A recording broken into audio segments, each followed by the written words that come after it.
Like that? I left the shovel sitting there so that it was standing straight up and down so they could see it was at least 3 inches above the top of the shovel. Now, how big is the shovel? It's 12 inches tall. Well, it tells them, gives them a depth gauge anyway. You also have a depth gauge on the crop of the truck in the video if you saw it, looked at it. I knocked the snow off the side of it, but everything on top of the truck had been touched. There was a wall there.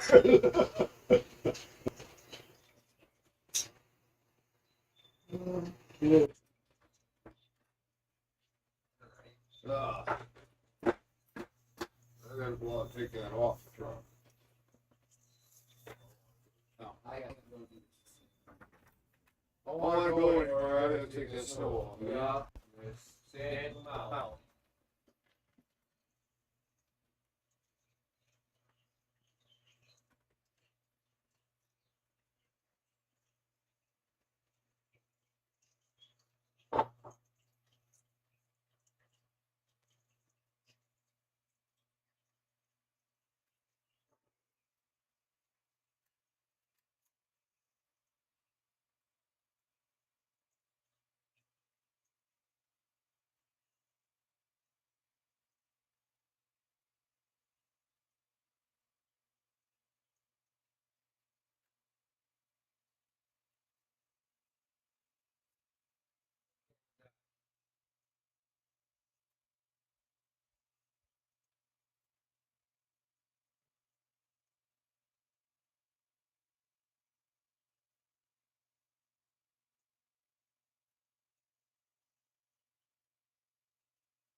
Grocery shopping, Cal? I am. 3 ones and a 3. 3 ones. $149. You say 3 ones and a 3. Yep. 11, 13. Yep. Whichever way it makes you remember it better. Yep. No, I probably should have said that out loud. We're streaming, but yeah. Yeah.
Oops, so minor for me.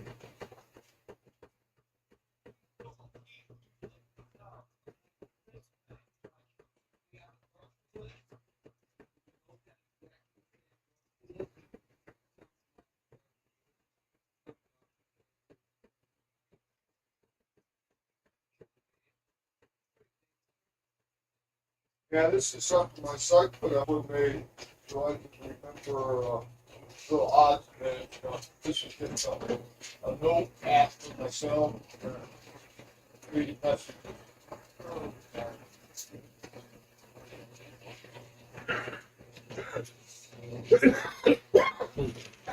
Yeah, where you going? You know what? In the dryer. Oh, oh, they're not wet. They're wet. Yeah. And one was bald inside the other still, and I didn't notice. All right. I'm getting beat from something. I don't know. Yeah, I gotta go dig my truck out too. And now I got clean jeans to do so.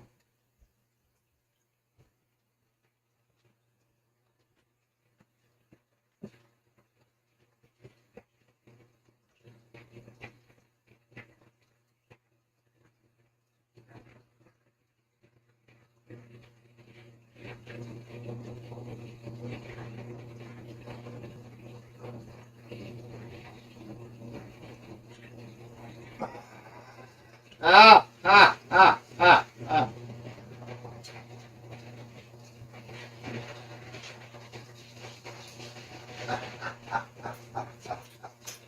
Hey, bud.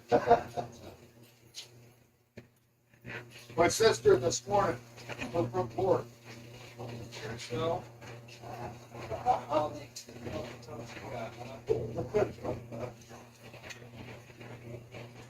It's enough to cover the wood.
Round one.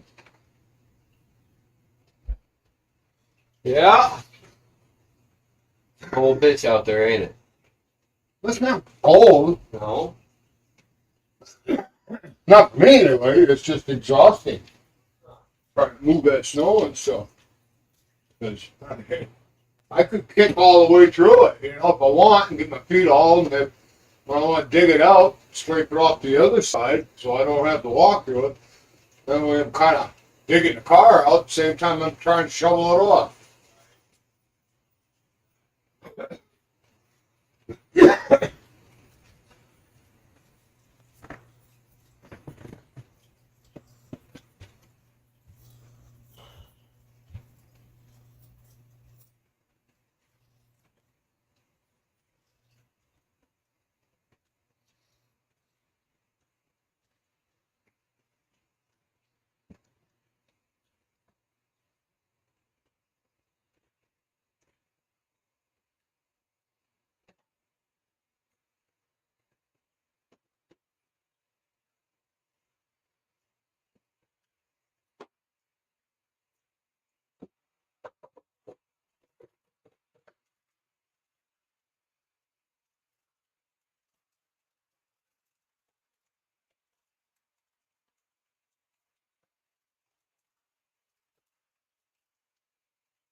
I'm sitting here looking at the fish tank. Look at the level.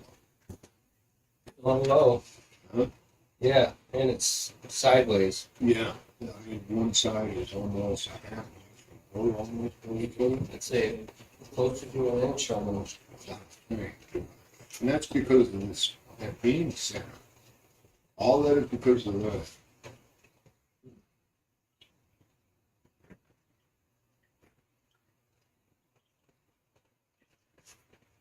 If you look at the TV, that's kind of an indicator there. Look at the top of the TV against the fish tank. Look at the bottom of the TV against fish Slanting a little bit this way. tank. The TV is going the opposite direction. It's slanted toward that crack right there on top of the cage on the side of the TV. That beam goes across. Good.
We are. This is a got some to me, though? Yeah, it's still rolling. Now, these are the temperatures coming in. Oh, yeah. See what's in there? These are all the temperatures coming in. Very inviting. Awesome. Okay. Yes, it could get nice and crisp. I see it's starting to snow a little bit. There's no snow in the forecast. What? That's lake impact. Yeah.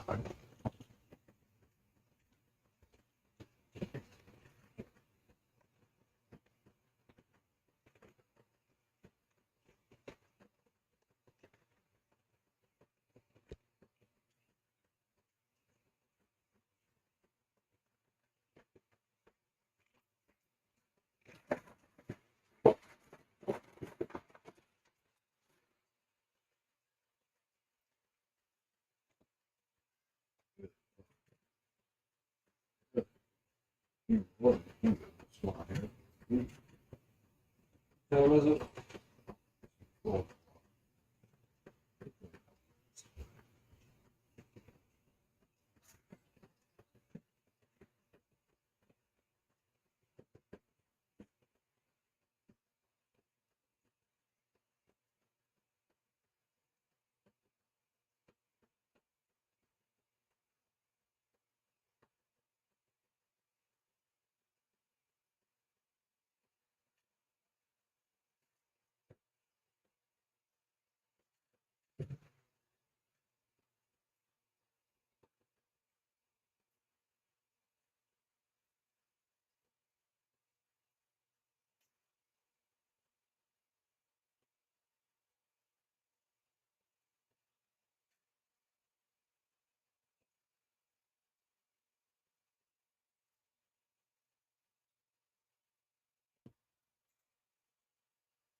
Was it coming?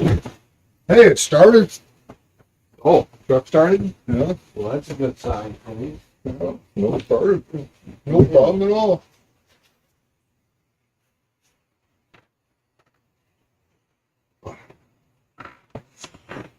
I've got one side left. I'll drive. I'm monkey with that one. I'll just drive one. This sucker.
I broke the broom.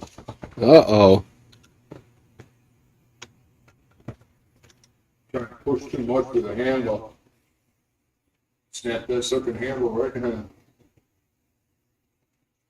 Or should I say, bent it right in half because of one of them little metal tubes. Ah. Got one left. Right here. You know where the broom's at, isn't it? Right here next to the door. Yes. Outside the other broom.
Subject to be on display.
Extremist really means anybody who's right of center.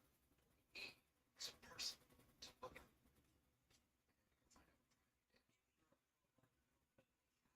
They define you as radical. Demand for messengers, vastly outstrips the supply. When Kennedy and Trump came down the escalators, the government I'll see about that. You take on the intelligence community, they have 6 ways from Sunday to getting back at you.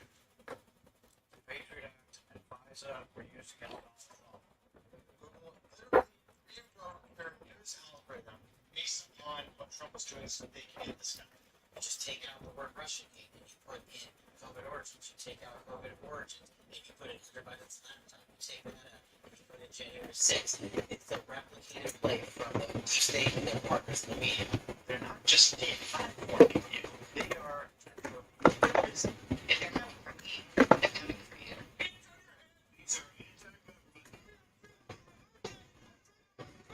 Violent extremists, and they must be dealt with. We can do anything we want. State.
Forward for Jeremy Corbell's Jellyfish UFO video. That's right. He saw the video about 6 years ago, originally on the same base in Iraq where this video was recorded. He actually has quite a few details, some that kind of contradict Jeremy Corbell's story, but let's dive into that because there's even more drama, I guess, if you will, because the witness's story started to change as well. But I think there's good reasons for that, potentially. I don't know. We'll see what y'all think. Anyway, let's dive into this video. We've got a lot to look at. I'm going to do a little refresher of the Jellyfish UFO video for those who haven't seen it. And then again, we're going to look at a lot of different sort of little clips and stuff of this witness. He did a podcast. I've got some clips of that. So let's just clear this up. Now let's see what's going on with this. I'm sure you've been watching all the different gifs and shares and everything about the Jellyfish UFO video. Yeah, let's jump in, y'all. If you're new to the channel, if you haven't already, hit that subscribe button. I'll put out a new video every day, 12 p.m. Central Standard Time. Of course, hit that like button. All that really helps out the videos. So thank y'all so much, folks, for when you do that. And of course, comment down below what you think of this. Let's dive in. All right, it's about to get a little meta here. It's what I like to call VIP, Pastor Patrick, right here. So we're going to watch a little bit of the original video that I made. I'll put a link in the description if you want to catch up with that video first.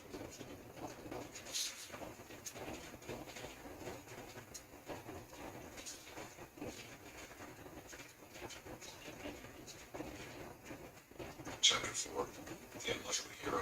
As the world grappled with Levi's escalating threat, a new figure emerged in the saga. A protagonist whose unique perspective would become crucial to the Guardians of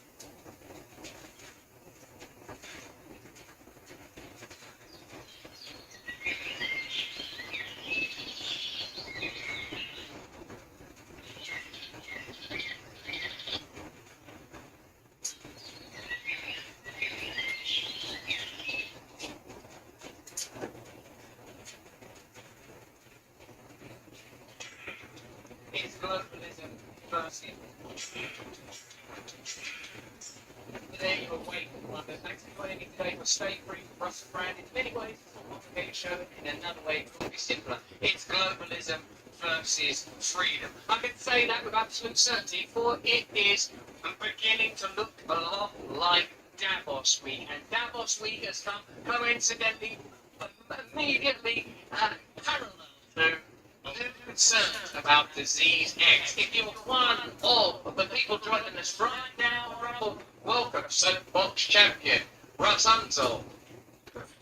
Yeah, I can't say that because you spelled the F word using PH. Very good, very good. Danny D13, alright mate, I love you as well.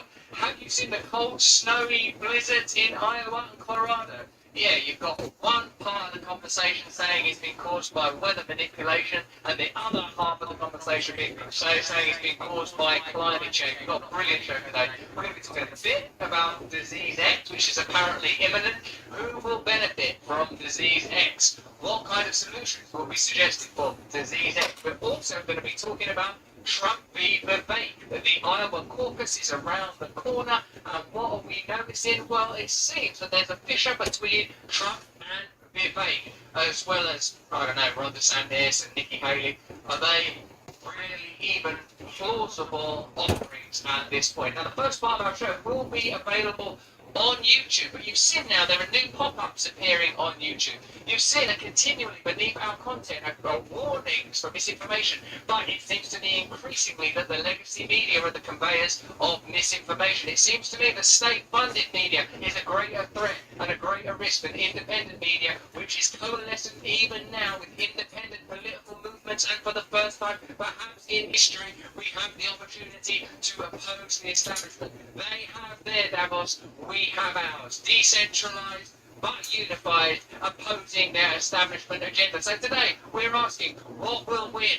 globalism or freedom. Press 1 if you believe globalism. Press 2 if you believe freedom. And by pressing 2, you are believing in yourself. If it's within your means, consider becoming an awakened wonder and joining our local community so that this movement gets the support it needs. Now, in the giddy snows and blizzards of the Iowa caucus, one man is emergent. Yeah, vote for your own freedom. Freedom, freedom. And then there's a few radicals in there pressing 3, of course. And I appreciate that, and I respect your freedom, and I respect your free speech. And if you're watching us on YouTube, first 15 minutes.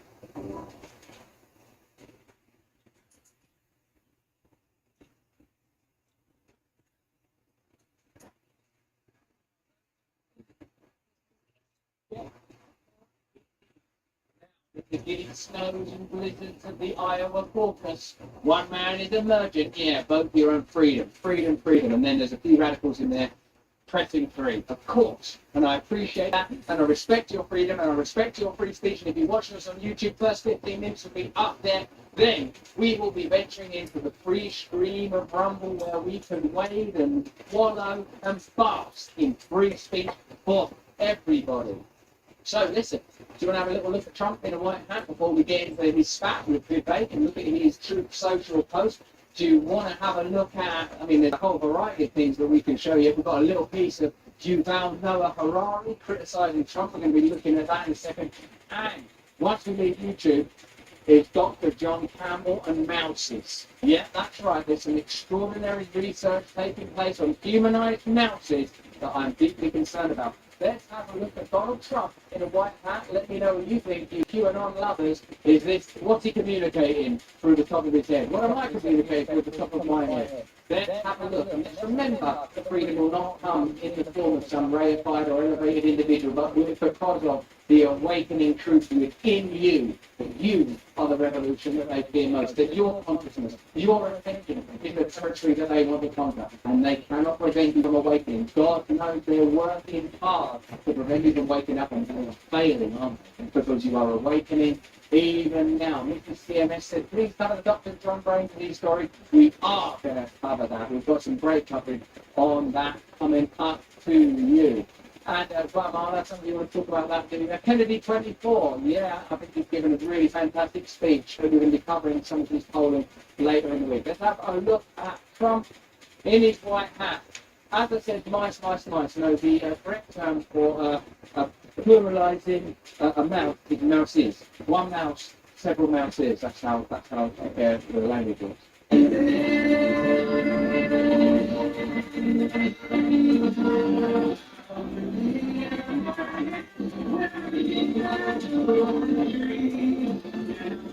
You're just drinking up the sweet patriotism there. Dexter 1 says niece. And someone say about you can't do what Christ does within you. I believe that Christ is a central component to individual awakening. I respect other people have different beliefs in the sense it matters not.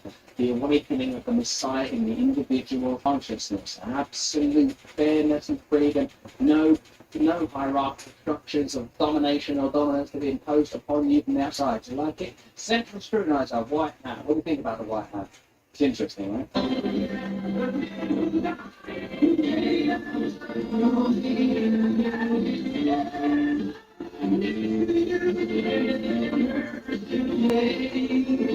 What about Trump debate then? What do you think about that? You've had Trump post about the debate in a, I suppose, somewhat derogatory sense. Have a look. Oh, I'm sorry. So I want to ask you about this moment. Can I see the Truth Social post? Is that one of the buttons? The Truth Social post? Is that? It's in, oh yeah, we agreed that. Let's have a look at this. We'll look at this legacy media reporting and we'll see Trump's post within it. That happened on social media over the last 12 hours, and that's Donald Trump going after Vivek Ramaswamy. Trump posted on Truth Social, Vivek started his campaign as a great supporter, the best president in generations, he's called Donald Trump. Unfortunately, now all he does is disguise his support in the form of deceitful campaign tricks, very sloppy. But a vote for Vivek is a vote for the other side. Don't get duped by this. Vote for Trump. Don't waste your vote. Vivek is not MAGA, and the Biden indictments against his political opponent will never be allowed in this country. They are already beginning to fall MAGA. Now, Vivek responded, by the way, Larry, and he sort of took the high road and said, look, I'm not going to get in a fight with Donald Trump. Extraordinary. I know that Tim Pool said Trump 24, Vivek 28.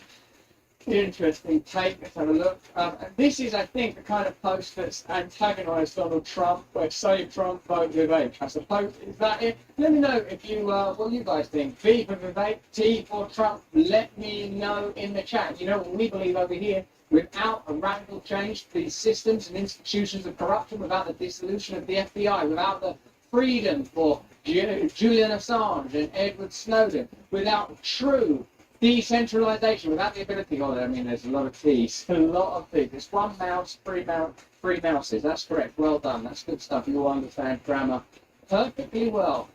Hey, listen. One thing, whether you think that Trump is the savior, or if you think that Vivek is the savior, or if you think that Bob Kennedy is the savior, or if you believe in free communities, the sovereignty of the individual, and the awakening enlightenment within yourself, this is a place that you can come for freedom. One person who's pretty concerned about Trump is Yuval Noah Harari, who many of you consider to be one of the central and most significant voices of globalism. We're going to have a look at his concern when he went on the Direct CEO podcast, which I've been on. I've interviewed Yuval Noah Harari several times at the beginning of my journey into these types of spaces when he wrote a very successful book, Sapien. And I know a lot of you guys in the comments go, look, you met Yuval Noah Harari. And of course I've met loads of people, and I'm really interested in these types of conversations. But if you are someone who's concerned about globalism, if you are concerned about centralization of state power, in Davos week of all weeks, which seems to be the soft propaganda arm for the WHO, for all sorts of globalist establishment, elitist interests, then you are going to find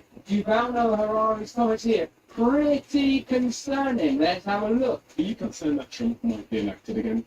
I think it's very likely.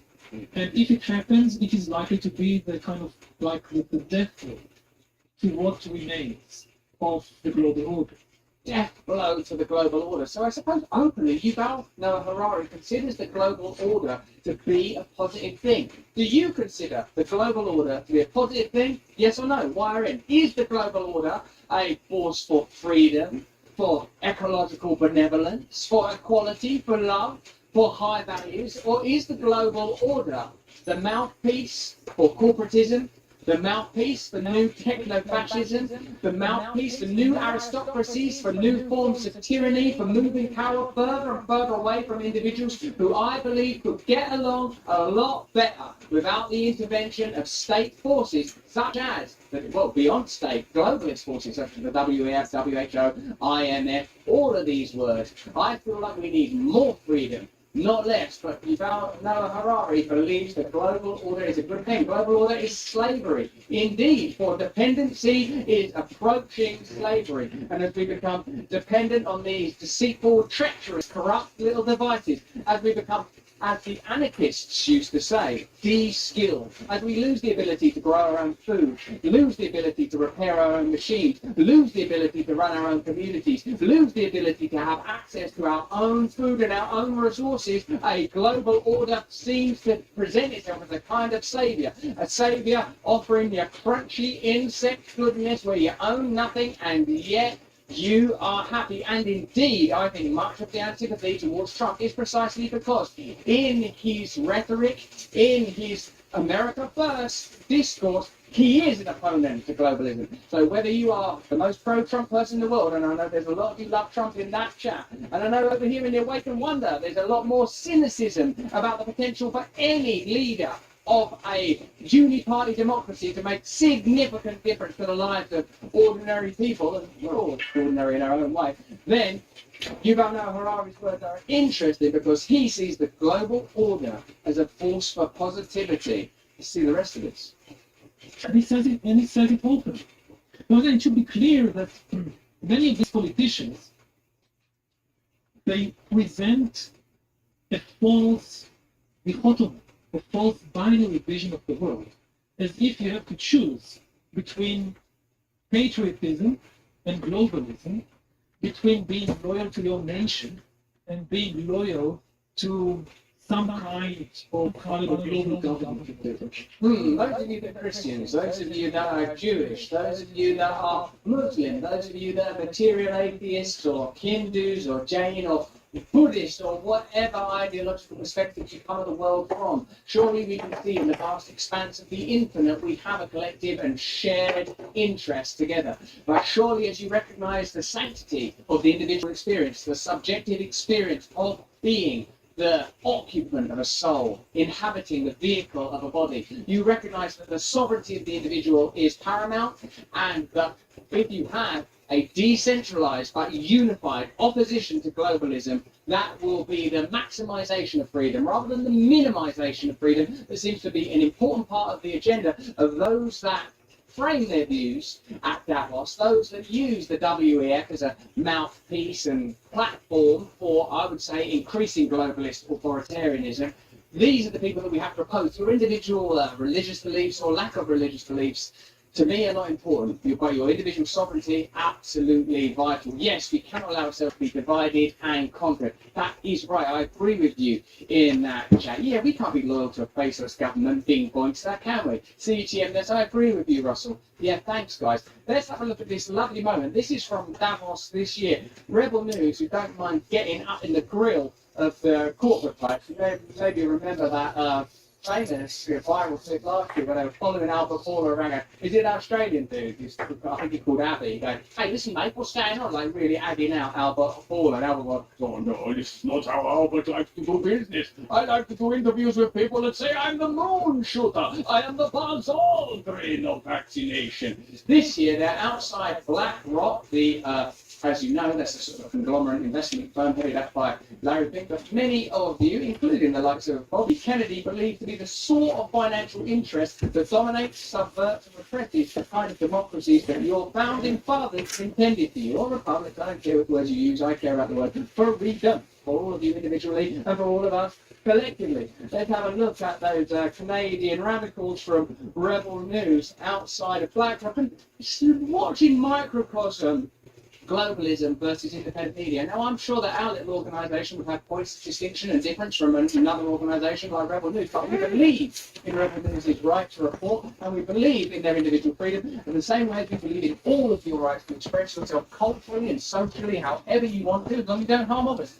When did this stuff get so complicated? Let's have a look at Rebel News on holiday at Davos. Hey everybody, as from Levant here with my friend Avi Yamini. We arrived in Davos, Switzerland yesterday because tomorrow the annual gathering of the World Economic Forum elites, it's a very exclusive, reclusive club. They take over the skiing village in the Swiss Alps and they transform the center street into, I guess the best way to describe it is like a movie set. And big globalist corporations set up pavilions and kiosks behind me. And so it's weird, isn't it? It's a weird thing, that one. It does look unusual. It's losing a lot of its sucker. I think that independent reporting, such as this and loads of others, continues to gain prominence and popularity. You can't do Davos anymore. It's sort of a painted brand, isn't it? I mean, we all hear Davos. We don't think, oh, that's that thing where they're all trying their hardest to help us. Oh no, it's Davos. It even sounds a little bit evil, but it's extraordinary to see it, like a kind of trade fair like that, with all of their branding taking over all the snowboard shops, not chocolate outlets, temporarily adorned with the language of BlackRock, Vanguard, Pfizer, and the Bill and Melinda Gates Foundation. Let's have a look at our these guys over Rebel News. In a minute, someone comes out of BlackRock, gives a little bit of grief. in the heart of darkness, BlackRock, and it's run by Larry Fink, perhaps the world's most aggressive promoter of cultural Marxism, DEI, diversity, equity, inclusion. BlackRock has trillions of dollars under management, and what they do, it's really sneaky, Avi, is that they say to the company, So here is a BlackRock employee meandering into the shop. Check it. is they invest in, we're not just here for a financial rate of return, we're going to force you to do, are you interrupting? Are you? Interrupt, he's right on the front foot, and it is, dude. It's not his first rodeo. Listen, remember, if you're watching us on YouTube, we'll be on that platform for a couple of more minutes, but we've got to speak freely that's necessary. And YouTube has increasingly become a platform that supports legacy media. As you know, they use WHO community guidelines to regulate their content. That's why that John Campbell video had to be taken down. We're covering that later in the week. Some of you are asking about that video and the brains of mouses are being discussed. And if you want to become a supporter of our work and a member of this movement, we'll post a link now in the chat, because we do additional content, including one additional Here's the News per week and early access, as well as our Whitney Webb interview this week. You can join us live and put your questions to Whitney by becoming a member of our community. Of course, we'll make that interview available to all of you, but if you want to be there while me and Whitney are chatting, become a member of our community. Okay, let's have a look at how the BlackRock employee intervened in this chat between the Rebel News colleagues. To interrupt you, yes, what's your name? Sorry to interrupt, but this is a parking space. I just wanted to ask you to move over to one. I'm not going to because there's no car coming. Do you think the idea is just disrupt them, or do you think they don't like that the shot's got BlackRock in it? What do you think is the idea? Is that what you think is because of the BlackRock in the background, like mess up the shot? Because all that the employee can legitimately do is say, move over away from that space. It's hard, Bishop. What's your name? I don't want you guys to What's your name? get hit by a vehicle. Me neither. Thanks for caring so much about me. I feel like BlackRock really cares. Watch yourself. Okay, what's your Watch yourself. Hello, what's a little bit more threatening? name? My name's Julia. Hey. Julie, are you with BlackRock or are you with, yeah? What do you do with BlackRock? Oh, I'm not going to go into Don't touch me. detail. Don't touch me. Amazing, the don't touch me thing now, Harper, but that's how it is. Did you see the Chrystia Freeland move the other week when, who was it that time? Was it someone else from Rebel News? Someone was sort of like chatting to her down the street. He was a Rebel News person in an incredible kind of Panama hat. And like the Canadian police just rushed this dude into a wall. And like, well, you assaulted her. You assaulted her. I don't even think there was physical content. It was just sort of a mic in the immediate area. So, yeah, that kind of move, that constitutes assault. It's a great world we're living in. Sorry, don't touch me. What does BlackRock care about? Some private space, so if you guys wouldn't mind just moving. I would mind. You're going to have to call the police on me. It's private space move, something that even in Occupy, a lot of people cut their teeth in that Occupy movement, which was a response to the 2008 crash. They noted that many spaces and facilities had already become privatized. They were no longer public spaces. You don't own your land no more. Mike copyrights this, Russell, but you talk to Michael Mace, the anarchist. Yeah, I'd love to actually. We should get in touch with Michael Mace. He's always good news. I think that somewhere between libertarianism and anarchism, the solution is available to us, although I would definitely infuse that with some spiritual values. Because what is it we're doing this for? Is there something special and sacred about human consciousness, or are we just advanced apes? And I love apes, man. Or are we just blobs here temporarily, material, rational creatures condemned to entropy and atrophy? Or are we little pieces of the divine unity? We'll work it out. Yeah, sure. I'd love to get Michael Malice on there. I'd love that. It's going to have to call the police. No need to be silly. But yeah, thanks guys, if you wouldn't mind. I wouldn't mind. Yeah, you're going to have to call the police again. Okay, stop it. But that's what globalism and anti-globalism looks like now. This is sort of, in a sense, the front line in this conversation, where corporate power says you can't stand here, this is private space, you can't come to Davos and report on the agenda of BlackRock, you can't report on what these conferences ultimately facilitate. Is it a way of constructing narratives, formulating relationships, blooding new political figures? Certainly Trudeau, Macron, Rishi Sunak, just a few politicians that went through the WEF and its various schemes. Believe me, I don't have no truck with conspiracy. I think it's observable to see that there are affiliations, relationships, and sets of systemic biases that are becoming increasingly plain as our ability to instantaneously communicate reaches the kind of tipping point that we can, well, I think we can really make a difference there, guys. I think it's getting a little bit better. One of the UK's most secretive centres of scientific research is working on, because you're worried about disease X, are you? It's disease X. It's coming. We're not going to name it yet because monkeypox didn't work. Sounded stupid. This one, though, disease X. Ooh, be afraid. Be afraid. Get into your house. Keep an arbitrary social distance. Put on some arbitrary piece of clothing. Take some potentially not clinically trialed sufficiently medications using a title and name that may not be efficient. Disease X is coming to you. This state-funded UK media, the British Broadcasting Corporation, which was once known as a treasure of this nation. And I don't know how, you know, in the words of Morrissey, has the world changed or have I changed? The BBC used to be magnificent. We always assumed the conduit for truth, but now it's difficult not to see it as a simple propagandist tool, a machine designed to subdue and control the population, to ensure obedience, to stoke fear, to create division, and to report favourably on a UK lab that is working on a vaccine for a disease that doesn't exist yet, using technology that potentially caused the last pandemic in a facility that's working on bioweapons. Well, there's nothing to worry about here, and we bundled it.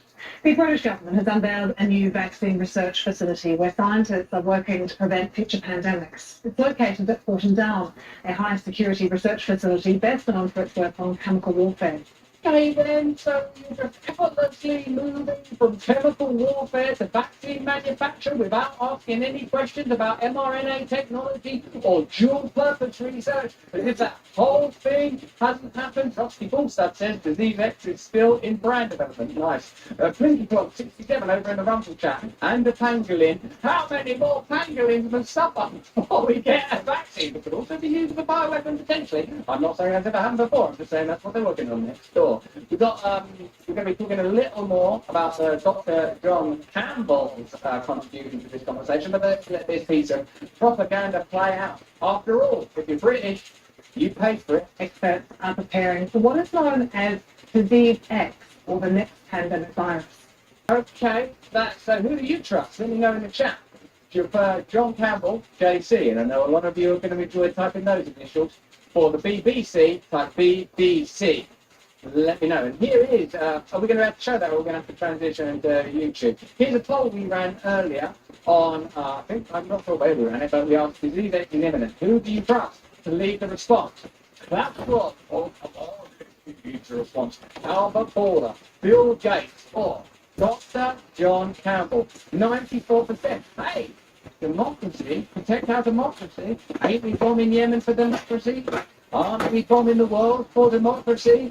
How about we create a little democracy here? I'm seeing a lot of JCs in the chat rumble, but that ain't surprising me because I know Christianity is thriving in that chat. I ain't seeing a lot of Bill and Melinda Gates Foundation. I ain't seeing a lot of it. Let's have a look at Dr. We have to say from YouTube, you know, he gets a lot of strikes and stuff. Okay, look, we're going to show this on YouTube, but in a minute, we're going to be exclusively available in the stream.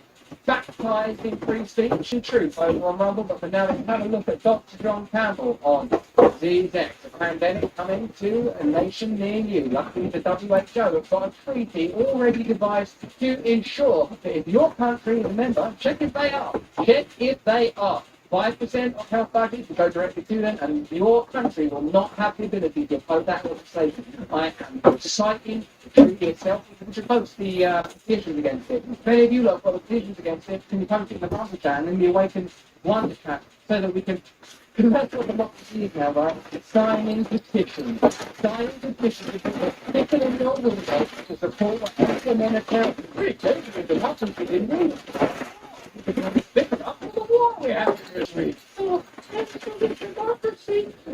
What about elevating our own heroes? What about elevating our own lifestyles? What about treasuring and cherishing our own freedom?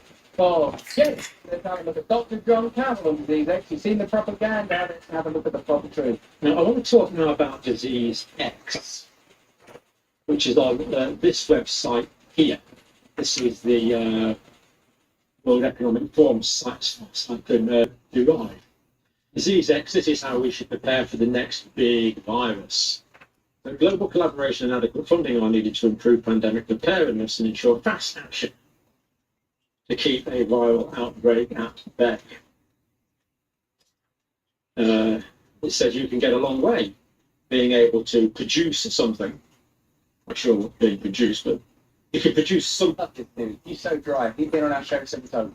Something. I don't know what they're going to be produced. You know what he's saying, right? Something or other that will target a novel virus before that virus even emerges. I assume here they're referring to repurposed drugs, which could be rolled out very quickly and very cheaply, and made efficacious against a range of conditions. Maybe that's what we mean. But anyway, they're going to produce something. Can't read too much into that. All they say is something. Could even mean a vaccine. You're double dry. That's Englishness. You Americans get that. Does that convey if you're an American or a Canadian or an Australian? You get the John Campbell dryness right there. Let me know in the chat if you're receiving that. Anyway, we'll target another virus before that virus even emerges. What I love about John Campbell is at the start of the pandemic period, he was recommending that people take vaccines. Why? He's a medical professional. He's got the true spirit of the Hippocratic oath, not only do no harm, help, assist, and aid. You think I'm unaware of the great and wonderful people that work in the medical profession, the ingenuity of scientific endeavor and what it's delivered for us? That ain't what we're talking about. We're talking about science as a subset of a different agenda. John Campbell went from saying, hey, these vaccines seem like the solution, to, uh-oh, based on what? Evidence. Based on what? Data. Based on following the science. Well, the only place we're allowed to follow the science to is our own individual incarceration. If science leads to freedom, individual freedom, they don't convey those opinions. It's a virus we don't know yet, but we do know it's out there. Do we? We do know it's out there now.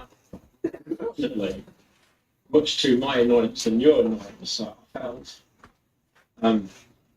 compelled to delete yesterday's video. Don't worry, because when we are on Rumble, we will be showing a piece of that now deleted video. Okay, so if you're watching us on YouTube, join us in the stream of free speech in a matter of moments where we'll be showing that, as well as I'm going to be telling you a little bit about our new partners who I'm honoured to be working with, Charlize. Charlize, is it possible that you can create pain-free, toxin-free, glorious new products available for you and your loved ones that are going to make your skin glow? Now that is an area of clinical trialing that's plainly been successful. I don't know how many mouses lost their lives for this skin cream, but it was worth it, baby. Let's watch the rest of this John Campbell. It's incredible. My apologies. The trick is to live to fight another day. That's what we're going for.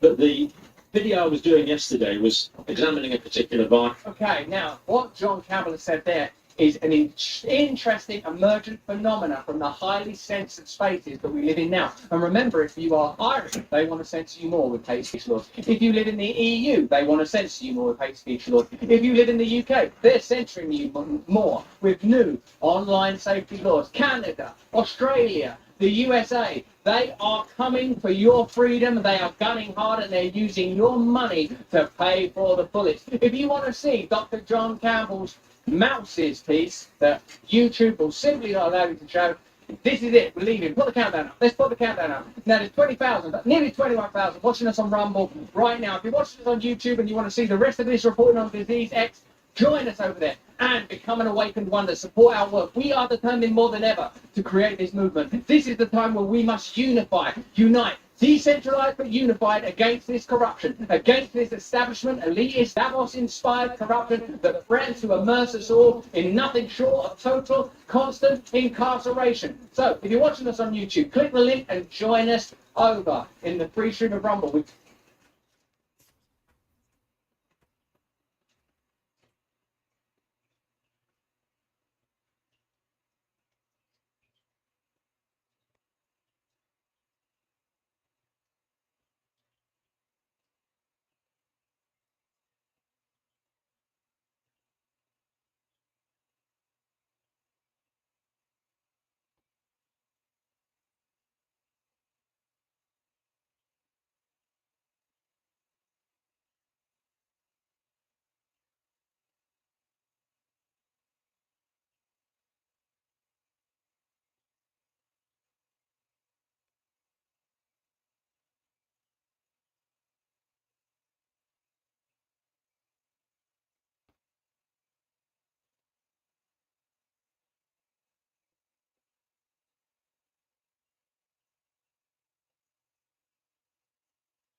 Guilty ones through row have stopped my cravings completely. I'll walk past the sweets that I love and knowing that I don't need it. Being able to dive, being able to play with the kids and not feel winded is amazing. Need the shot that told me.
Which is a paper tablet.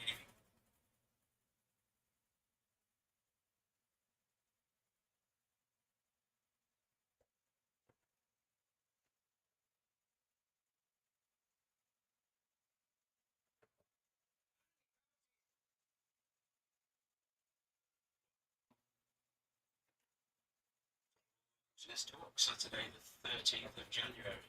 Now,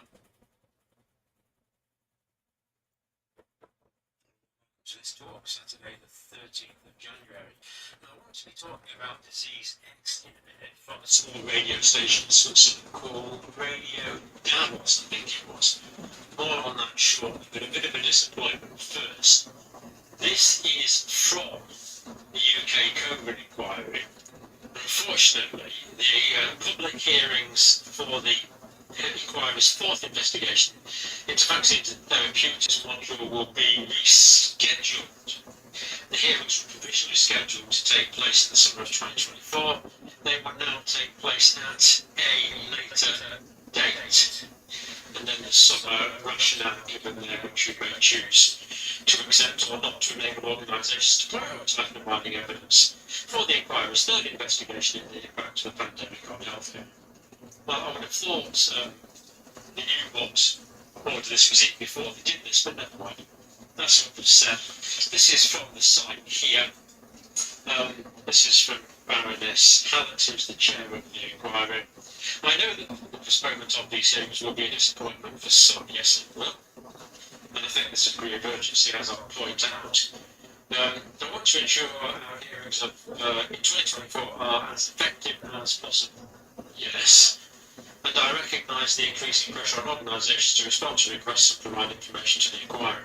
And I would have thought that when they scheduled the inquiry in the first place, maybe they've had to reschedule this because there was some new information came to light.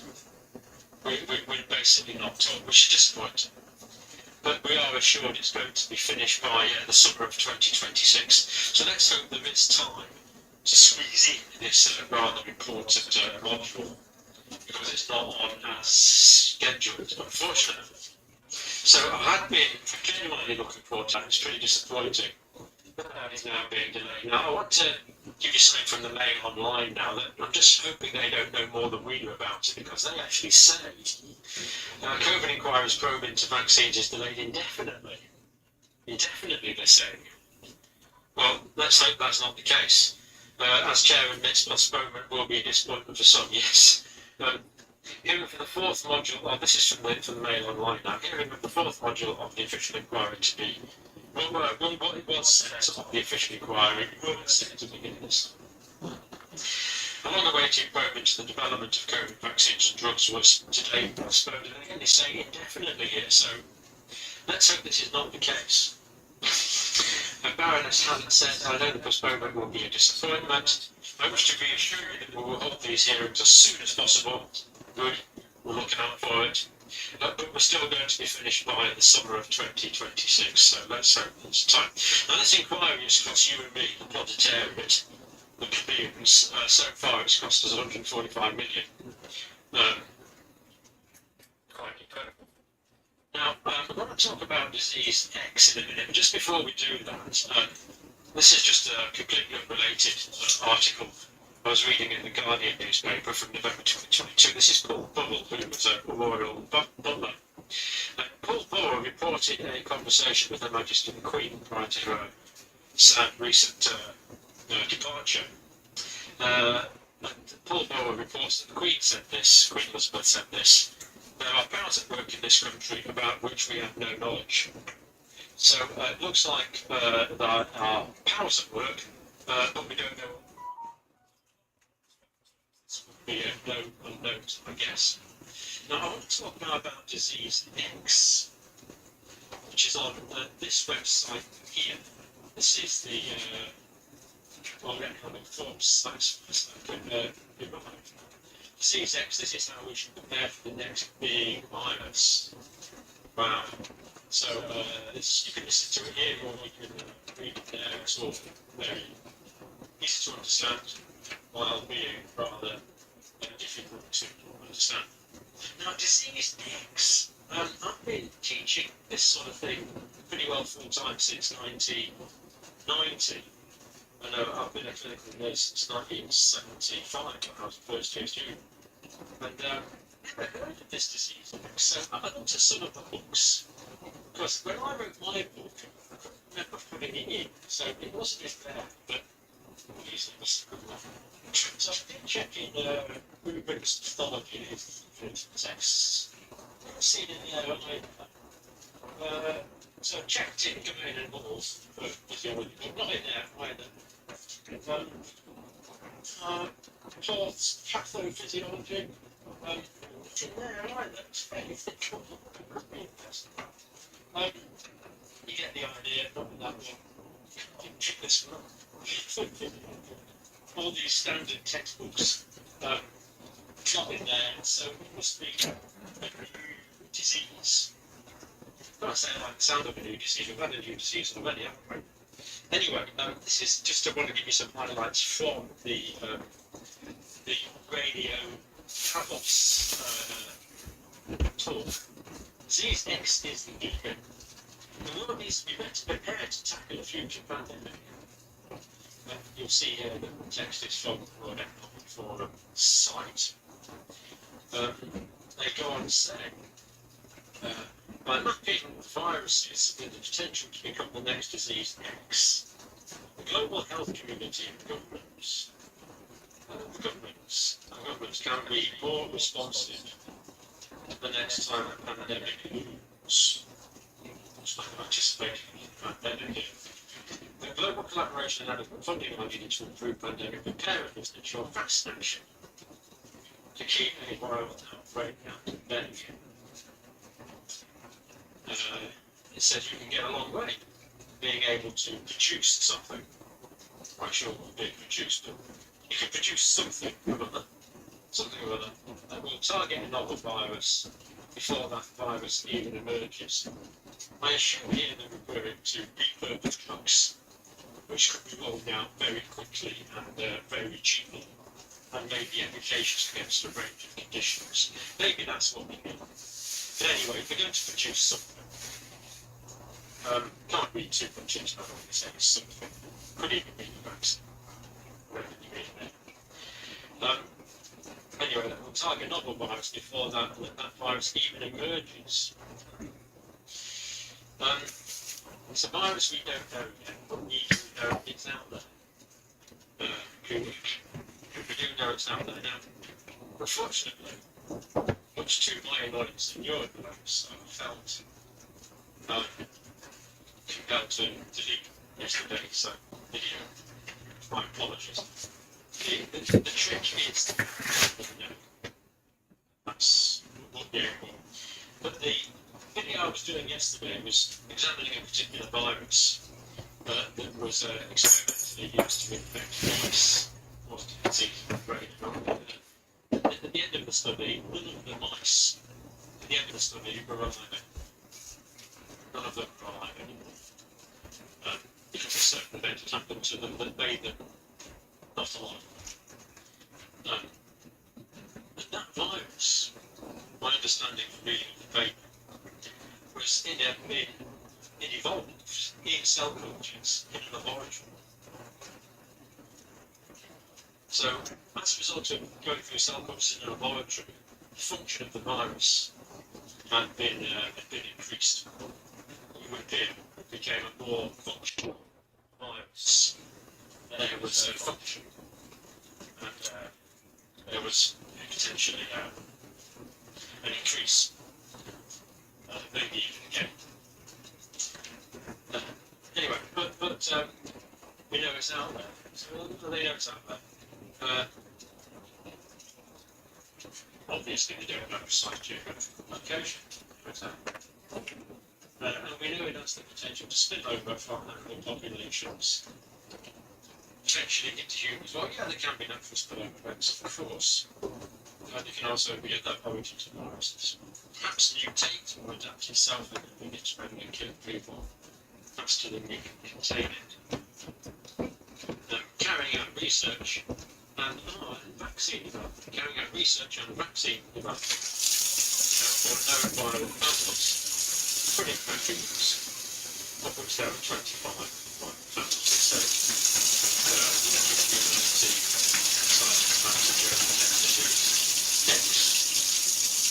So this would the World Economic Forum will be good enough to develop a vaccine to us great interest. So it's already formed.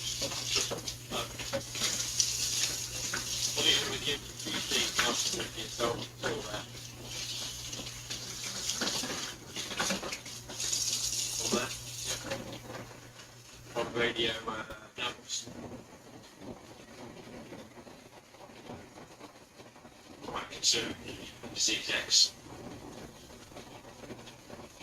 see me think it's coming.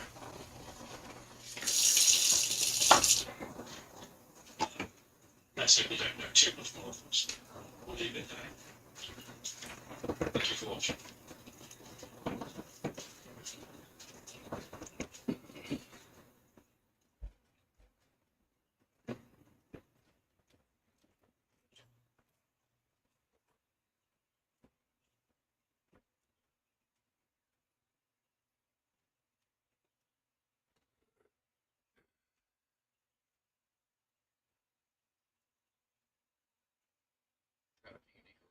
States for many years. That gave me away at my wedding. At my wedding. AI actors are here to stay.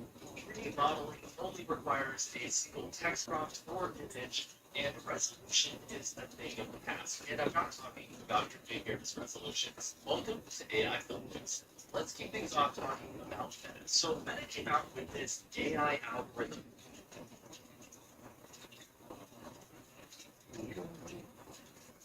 Very few public health officials in this country seem very interested in public health issues. Research in Florida, Dr. Joseph Lotto is an exception to that. He's interested in because he is jumping back and he's come up short in answering basic questions about it. Sure.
And one in particular, an incident called the Randall Shazar's incident, also known as the Riddler's Wrestler. This was in 1980, shortly after Christmas, when a few American airmen who were stationed in the UK reported seeing a UFO. A huge, solid, diamond-shaped object, it described as 100 feet long, hovering silently in the sky above them.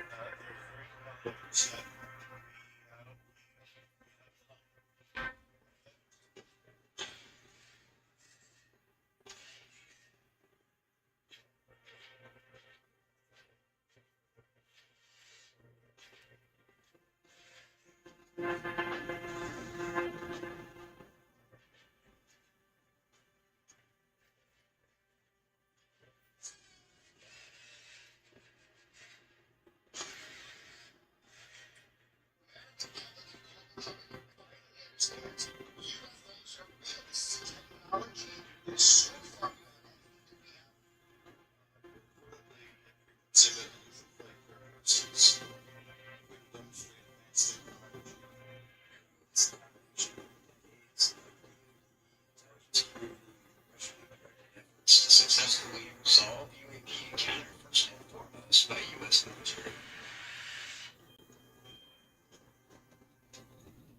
What is up, everybody? Welcome back to Disclosure Team. I'm your host, Vinny Adams. The following is an interview with Robert Fleischer. Robert is a German UFO researcher and journalist covering all aspects of the UFO subject. I had the pleasure of meeting Robert in Paris, France in November 2023 at the ECHO conference. I'll put a photo on screen now of Robert, myself, and Christian Van Heist, the commercial 747 pilot. If you enjoy this content, as always, please like the video, subscribe, comment below, and share it with your friends. I really appreciate it. It means a lot. I hope you enjoyed this interview with Robert Fleischer. Robert, thank you so much for joining me. How are you? How are you, Vinny? Thanks so much for inviting me. It's a great pleasure. It's good to see you, my friend. We were lucky enough to hang out in Paris back in November of last year at the ECHO conference, which I thought was a really good event. So let's start there. I just wondered if you could give your kind of a verdict on what you thought of that event, because I'm sure you've been to many kind of conferences and that over the years, and I just wondered if this one was any different or any kind of standout moments from it.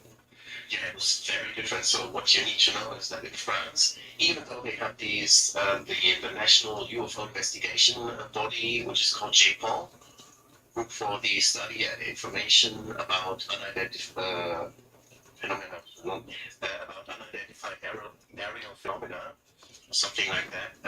The UFO study, the civilian UFO study, is not very well developed in France. Like, you have certain UFO clubs in different regions. You have stuff like the Repas ufologique, so that's the ufological dinners. That's when they invite speakers, and while those speakers are speaking, the people are having dinner, which was a weird experience for me when I went there in 2012 to go to meet Robert Salas in a shopping center in La Défense in the north of Paris. So that was really the civilian side of ufology is not very well developed, surprisingly. But this event that we both attended at the Sorbonne University was quite different, right? And I have to tell you, I studied in France for a year, so I understand the French mentality when it comes to this subject, and this is just groundbreaking that this happened at the Sorbonne University, which is like the foremost, most important, or most well-known university in France, right? So the mere fact that this could take place at such an important place was a real game changer in France. And now you have the French former intelligence service boss, Alain Juillet, who went on public discussing UFOs and saying this is a global phenomenon and hinting that they know stuff as well, you know. So I really think that this has really changed the game of how this is being talked about in France, and in particular, and I hope that this will have some long-term repercussions as well to the neighboring country, Germany. But you know, in German we say hope is the last thing that dies. You know, because the German situation is quite different. Yeah, we'll touch on that. Yeah, we'll touch upon Germany shortly, but let's just segue into another conference that I believe you attended, which is the Sol Foundation sort of inaugural event over at Stanford University. So would you mind just sort of telling us about that? Again, any standout key moments and people that you liaised with, connected with while you were there? So that was only 2 weeks after the Paris event, right? So I met them all again. I met Jacques Vallée again. I met Christopher Mellon again. And a number of other people I had never met personally before. And it was really amazing. I mean, I guess your listeners, your viewers will already know everything about this event, but let me tell you, coming from a country where the speaker of the spokesperson of the government bluntly laughs at your face when you ask for UFO files, and the German Ministry of Defense tells you there's no such thing as UFOs, which we were not able to fully identify after having detected them on radar, you know. But then you go to the US, to Stanford University, and you sit there among like the most important people in UFO research at all, you know. I mean, so there was this one moment when I was sitting there, and Gary Nolan, Professor Nolan, had just presented his analysis results from a what was it called in English? Atomic sun probe tomography or something of some slag, metallic slag that he had analyzed with this new method, and he found that this is definitely artificially designed. It's not a natural. It's not the product of some natural process or something. And after that, there was a Q&A, and a man stepped up to the microphone he was to the right of me, just 2 meters from me or so. And he said, "Look, I am." He presented himself as a person working for a very well-known corporation in the defense industry. And from the science and research department of that corporation, and he asked Professor Nolan whether this material that he had just presented is the same that Eric Davis had already presented to them, and so Professor Nolan said, "No, this is something we just came up with last Friday." And so that person said, "Okay, so if this is something that could potentially be used for shielding, then I would be happy to talk with you private about this afterwards." You know, and that was the moment, you know, when I was like, "Holy cow!" You know, I mean, where am I sitting here? So next to me, to my left was sitting an investor. To my right was sitting a very well-known fighter pilot. So you had all the people that have something to say in this field. You know, you could not know who is intelligence except for the people that you know who are intelligence, of course. You know, yeah. So it was just absolutely astounding that, for if you see this, like they were literally not talking about whether this phenomenon exists or not. You know, they're not losing themselves. They're not wasting their time with this question that is still being debated to this day in Germany. You know, yeah, but they were actually talking about how to regain control of those road programs, dealing with the crash debris, and how to protect mankind, and how to avoid catastrophic disclosure of this technology. It is a pulsized flashlight made in Germany, which can illuminate up to 1000 m at night. It can easily light up an entire factory. Moreover, it has a waterproof function, so it can be used normally on rainy days. The bottom has a strong magnetic force, which can be attached to any metal, so there's no need to hold it all the time. It is very convenient to use it for night field work, fishing, and adventure. In addition, it can also be used as a mobile power source. Equipped with a charging port, it can fully charge a mobile phone within 10 minutes.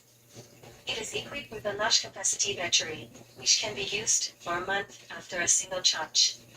It also comes with a headband, which can be directly hung on the head and used as a headlight.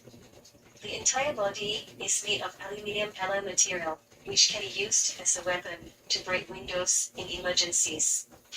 Today, the manufacturer is selling directly, 80% cheaper than usual. Don't miss it.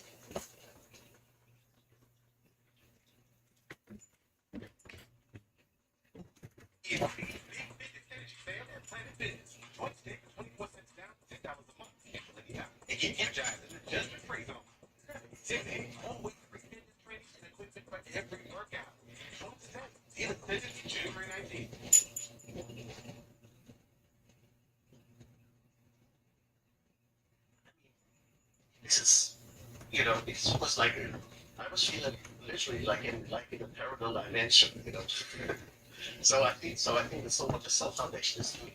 It's like the most important thing that you can currently do in the whole field to promote it, and not promoting some alien speculation, some wild outlandish claims about where it comes from and what they do, but promoting the fact that this is a real thing that we have, that has to be debated because it has so many repercussions. And it is a subject for science. It has been ignored by science for so long, and it needs to be discussed scientifically. And that's by the way also what I'm trying to do with my work in Germany, because I keep interviewing people, that scientists, experts on this subject, so I'm not so much into individual proposed sightings. And I think the repercussions are far wider ranging than just crashed UFOs, people from other planets.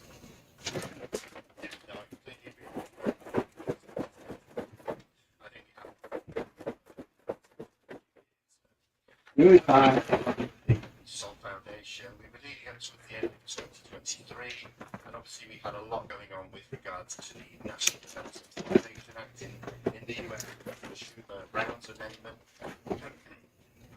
excuse me, which obviously it kind of got stripped out, and we were left with a few bits of policy that actually did get signed into law, as it were. But what were your thoughts about that whole process and some of the language that was initially sort of put into play that didn't make it?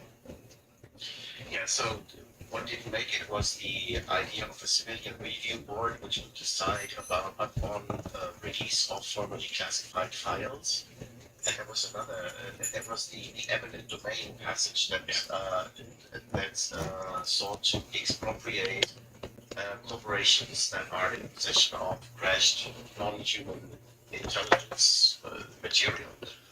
And to some degree, I have to say, this was already, to me, this was already predictable when you attended the Seoul conference, when I attended the Seoul conference.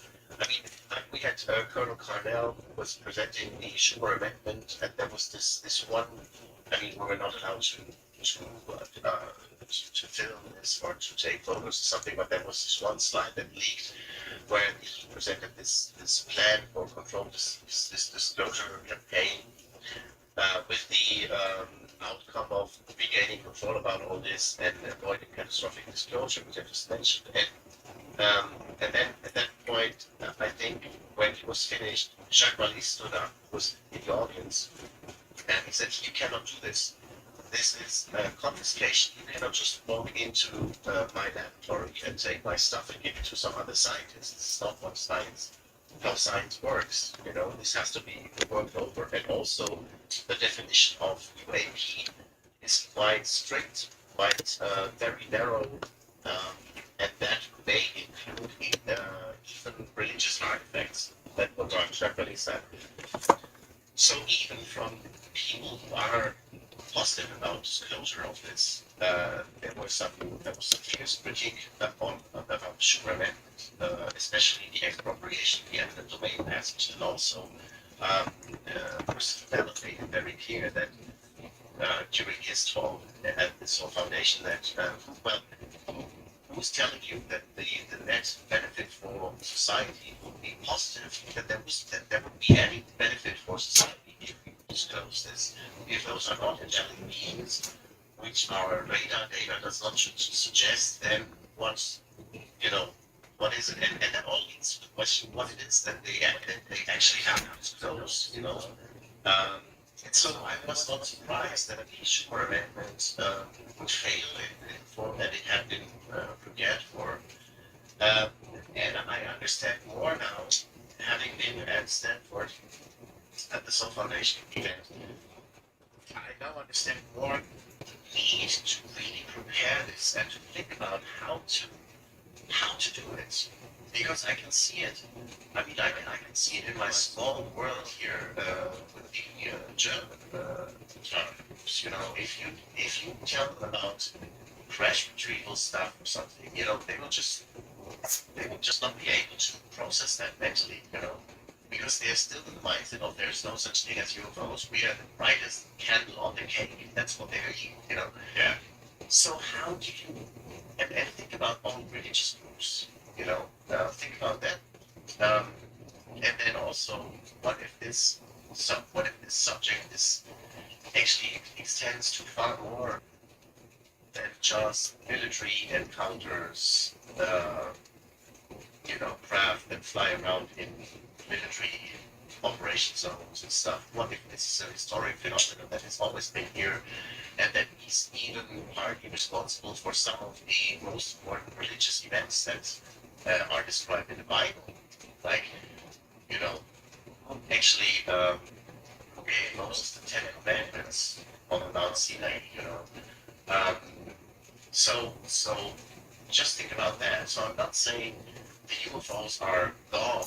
I'm not saying that God is actually an alien, But what if those phenomena are actually related, and that would mean that we have to revise large parts of our history, and we'd have to find ourselves completely new in what's our role on this planet, what is, And so I think that the repercussions, and it's just the socio-cultural repercussions, let alone the economic repercussions and the sociological I can tell you a lot about this. I talked a lot about this with experts from the German-speaking world.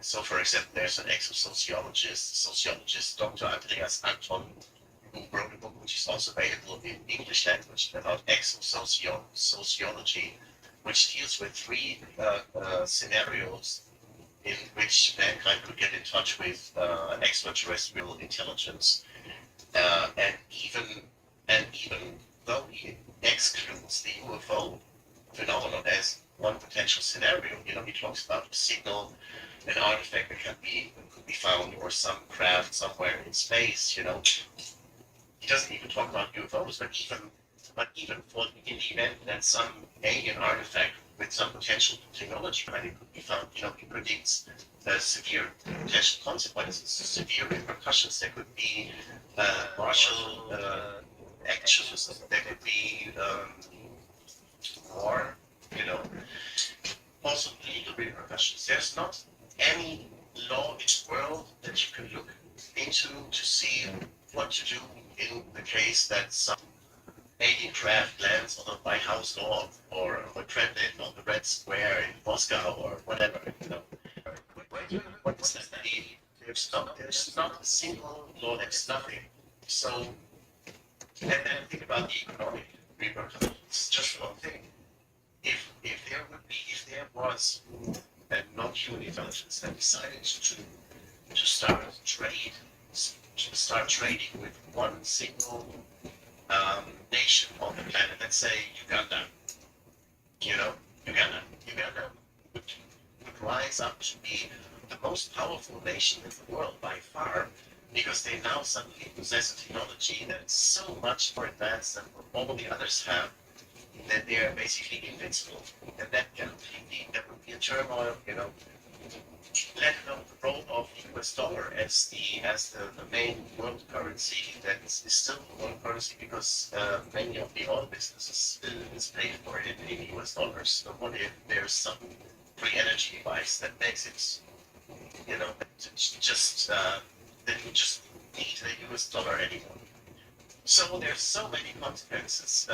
Helmut also mentioned that at the Stanford event that he had assisted a conference already 10 years ago or so, or a couple of years ago, with many experts dealing with the question of how could we possibly disclose this to mankind, and they separated into different groups. Each group of them took care of a single branch or single subject, like economic repercussions, religious, whatever you.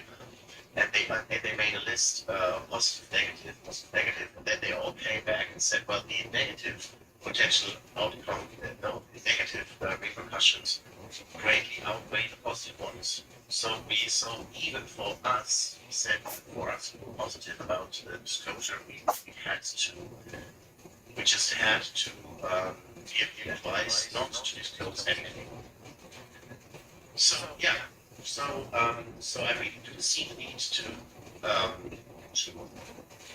try to find a plan how to disclose this to mankind. In a way, I've been doing this myself. How to present the subject to the German audience so that they are finally starting to at least play with the thought that they may not be the only ones. It's not easy, but yeah. So. Yeah, so let's see what happens with the shore. We were talking about the shore method. This is not the only avenue that you can go and Charles McConnell III, who was the legal counsel to David Rush and the Soul Foundation, who was also president at Stanford, he basically said something like, don't be sad if it doesn't happen, because even if they were applying this, or what you say, signing this law into power, that would necessarily mean that anything would change, because Congress writes up some legal text doesn't mean the intelligence community will obey, so I think this is a long process that has to be.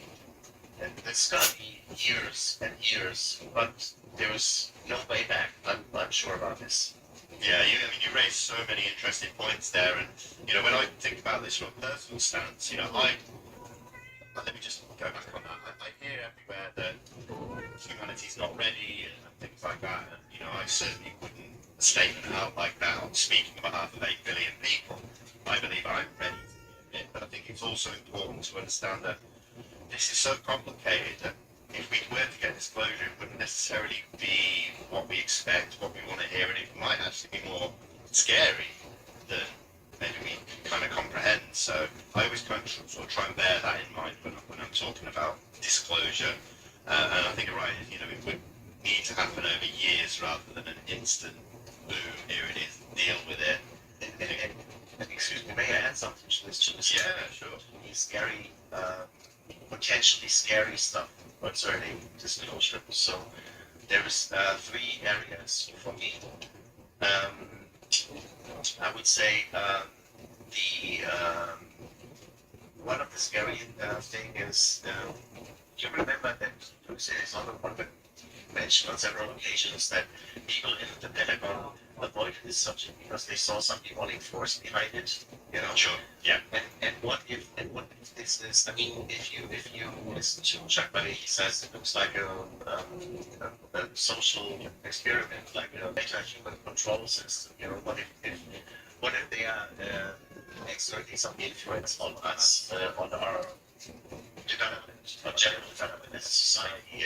They are shaping our belief systems. I think they are sort of saying the same thing, right? Yeah. Jinn in the Quran, you know, the jinn, the invisible demons that come from the invisible and then try to, you know, that influence people by suggesting things, by, you know, what if it's related? You know, what if we suddenly wake up in a reality where we find out we are being influenced the whole time by some invisible forces? You know, that'd be scary. And also, what is also scary is the potential effects on the potential legal or the potential political actions that could be undertaken by some governments if it turned out that some of them were already living among us in human shape and form, and you wouldn't even notice. What if that were true? I'm not saying it is true. I'm saying, what if that were true? I'm not so much scared about them walking among us. What I am scared about is that we are going to be obliged to make PCR tests at every corner just to prove that we are humans. You know. So this could be commercialized by the same industry that commercialized the PCR tests during the coronavirus crisis. You see, so there's the industry is just waiting for some moment like this, you know, for some new market that opens up, you know, and will oblige us to forget about human rights and all of that. And actually, so this is what I'm scared of as well. Yeah, I forgot about the third point though. Anyway. No, not to worry. Oh, he's home, Tony. I still think that He's home. the public know the truth. Got more out there? Yes. Negative to allow us as a species to move forward and develop into something bigger and better. You know, the way things are going, the way I see the world, we're not going to last that much longer with the war and destruction of the environment and everything like that. So I still see it, whatever happens, that it would be a positive. And I just think, I hope that the disclosure process would be played out in a reasonable fashion that makes it less of the ontological shock for certain areas of society. So, yeah, well, listen, Robert, I think it would be interesting to kind of jump right back and focus on you a little bit, because I'm really interested to hear more about you, as I'm sure the viewers and listeners are. So let's take you right back and what got you first into this subject of UFOs? So I was 16 years old when I met the famous Swiss author Eric von Däniken, Chariots of the Gods, you know. He was my hometown and gave a talk, and at that time he was really famous in Germany. Because I'm from East Germany, you know that East Germany until 1990, his books were forbidden in that country, which didn't prevent people from leaving.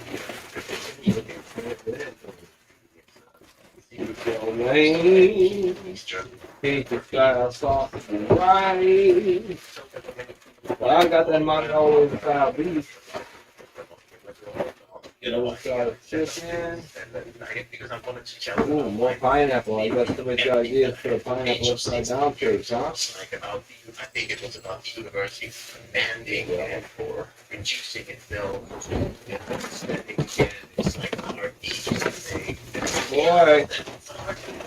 Yeah. Gotta fill up the freezer, huh? You know, we started to talk. Okay.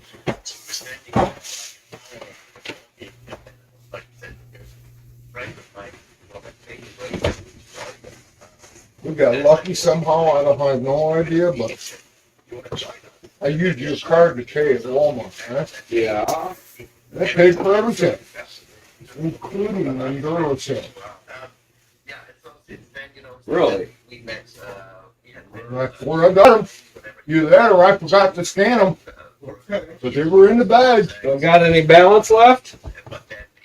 I guess, I don't know. I mean,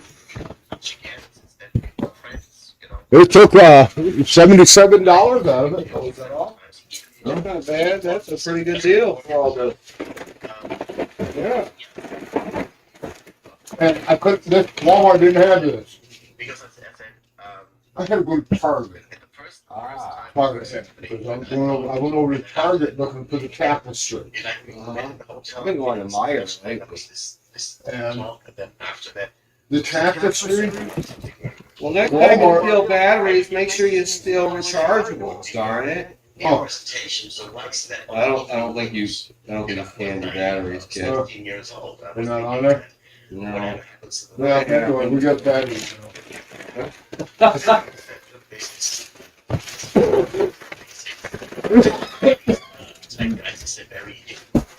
Boy.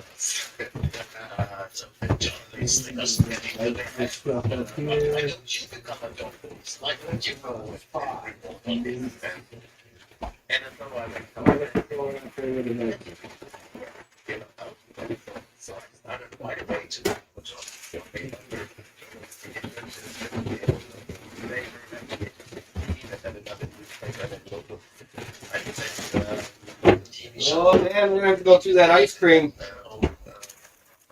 That's Tubba. What do we call it there? Vanilla. Oh! We'll get to it.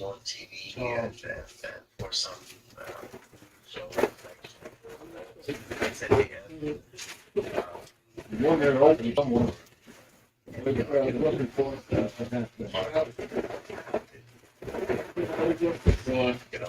Yeah, and I always wanted to do this kind of stuff. This.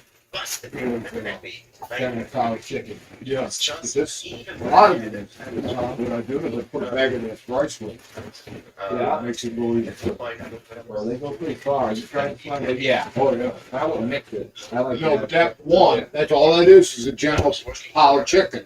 Yep. You don't have no rice, no nothing. Right. So yeah, you should add vegetables for sure. Right there for sure. All right. That one there is just about. Them there's over here. Baking good. And now you got marshmallows for hot cocoa. Yeah, real ones. Gotta order some. I got hot cocoa. How should we do this? You know, and it's so. And even after that, but I never Yeah. trying it. But at one Yeah, point I don't just just go. gave it up. That's what it is here. It won't work, so I Along with it. online application. So I found an Excel Magazine TV where I try to open on the stuff on phones and then I'll turn on and all notifications. What do you guys think? Just because Cal got home, there must be something going on.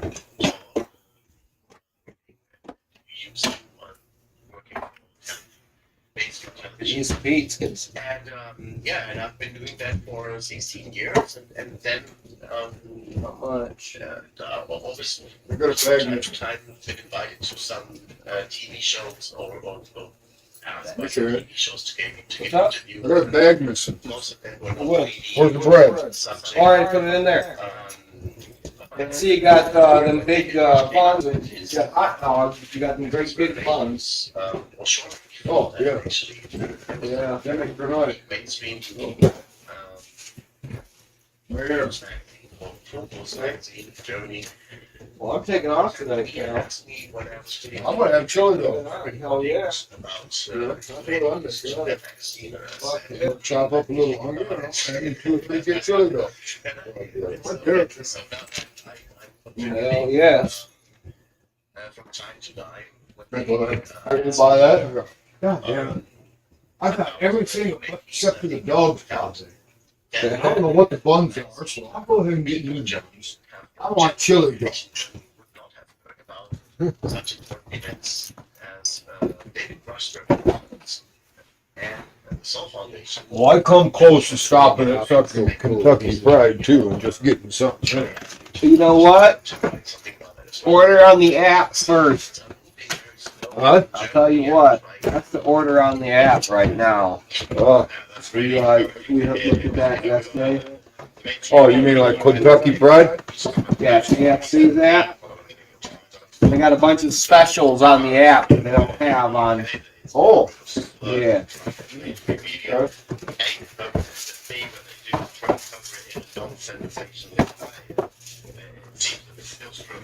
Hey, give our address out. Okay. For the kiddies. Oh, good deal. Mikey. Yeah. The Jason. The monkey. Yeah. Monkey J Show? The Monkey J Show. Right. Alright. And I told her, you go to that and you'll find the live feed of our kitties. Yeah. We have 7 of them. She has 5. We were talking, and she's just going a lot, and her cat's got crystal problems too. Oh, yeah. So she knew exactly what I was talking about when I was talking, how expensive that food is. Yeah. I said, my roommate's a nut for cameras all over the place, and he's making a little show with the cats.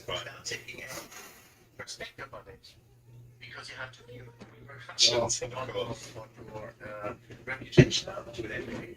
So, Germany at work, in Spain. I ran away from him. Yeah. Boss is being a weirdo butthole. Paul's always being a weirdo. You are. Yes, you are. You're always being a weirdo. What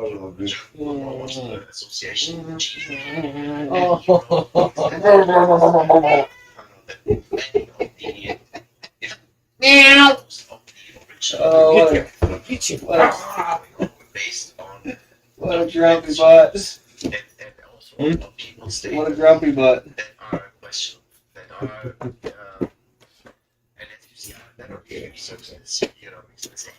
Talking about this. So it's a lot about rumor and things going on. Rumors that were expanded later on and developed over the years. However, More auto tech toys. 2 things I want to mention there. I would say I would not exclude the possibility that the Germans had picked up something for the car, developing technology like this. Because you know about Project Paperclip, oh, right? more auto tech toys. Launched the United States, and continuing their research for the United States. This was not about flying saucers, Who the fuck is this guy? but because there's no way to find out. If you go to the German political archives, which I did, which is the archives, the national archives of the Office for Exterior Politics, for the Ministry of Foreign Affairs. So if you go to political archives and you look for files from World War II or even before that, you will see that there are huge gaps, and that is. And they openly admit that because when Germany lost.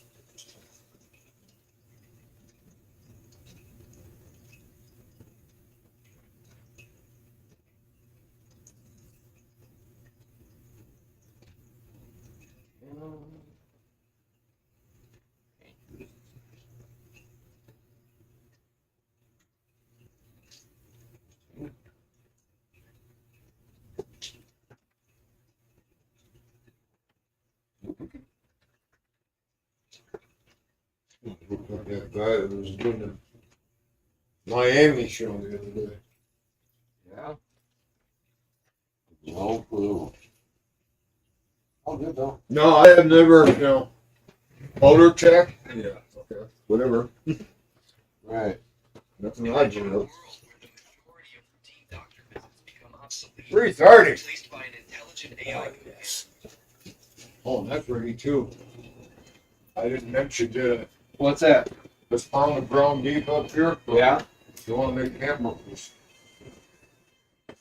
Cheeseburgers. I pulled it out of the freezer and stuck it up here. Oh shit, that would have been good for lunch. And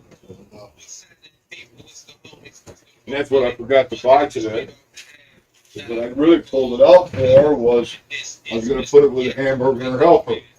I don't have any hamburger helpers. So, okay.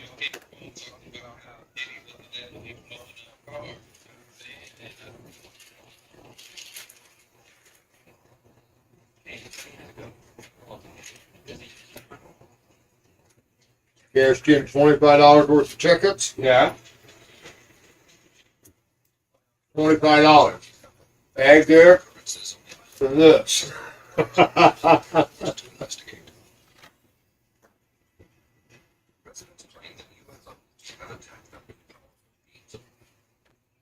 And that was 19 something plus that.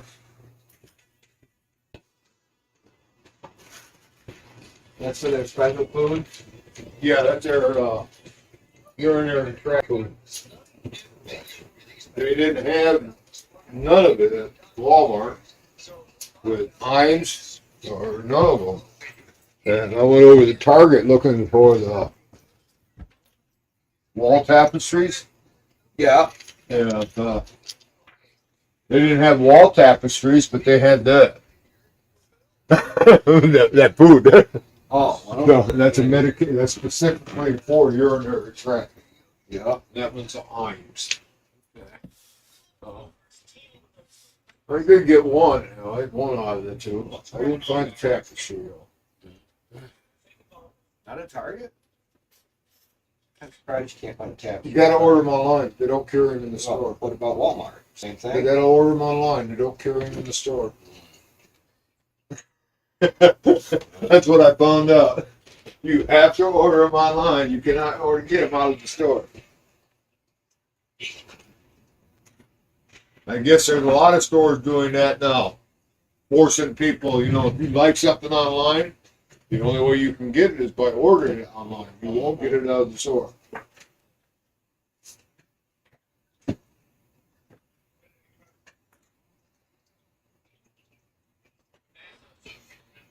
Now you can get it out of this. You can get it from the store, order it online, but you have to order it online.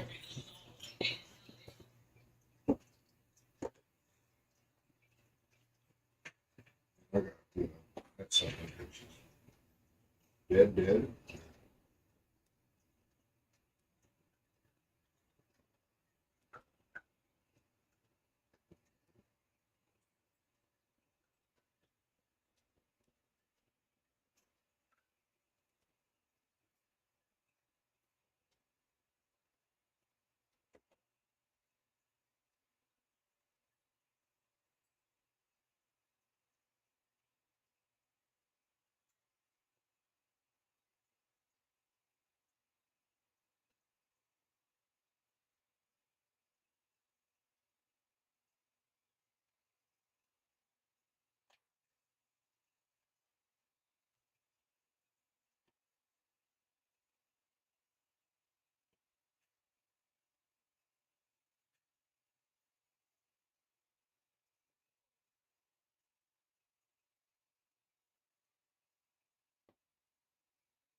Poor Brian. Well, he goes to work this morning, all right, because he works at the Thomas Judd Care Center. And 1 hour ago, he was in Ann Arbor. Brian Ray is watching people live at U of M University Hospital. Roads were almost perfect today for work travels. God's blessed me. You had to take patients down to U of M.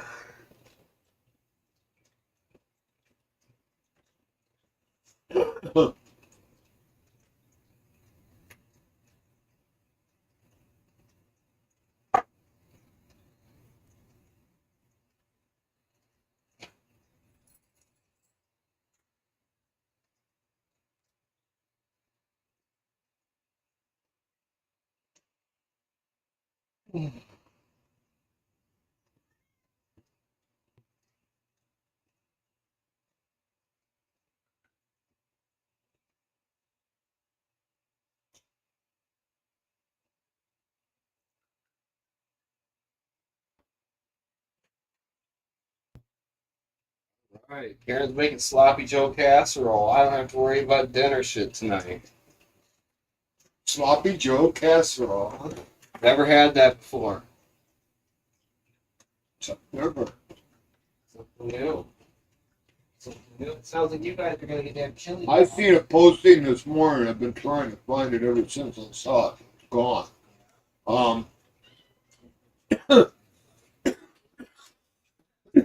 Somebody had a posting from 1978 here in Michigan of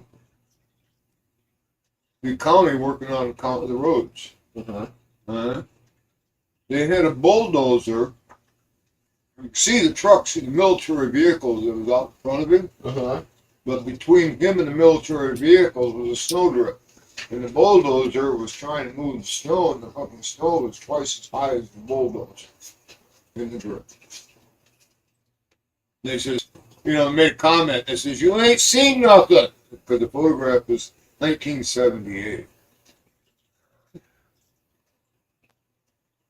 1978? Yeah, that one we had here in Michigan, 78 and 79. 78, 79, right? Yep. Yeah, so I was right.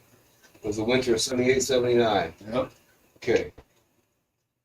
My memory is hazy back then, but it's still got some. 76.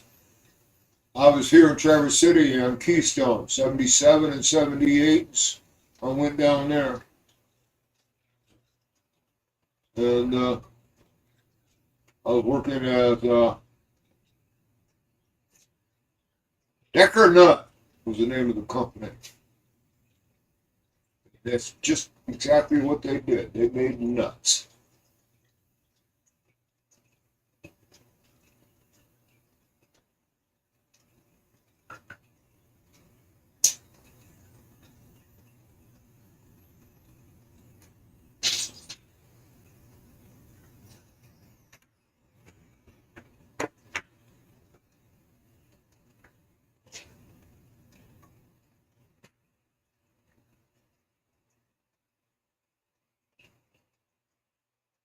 See my cousin do something like this one time. This is an interesting one.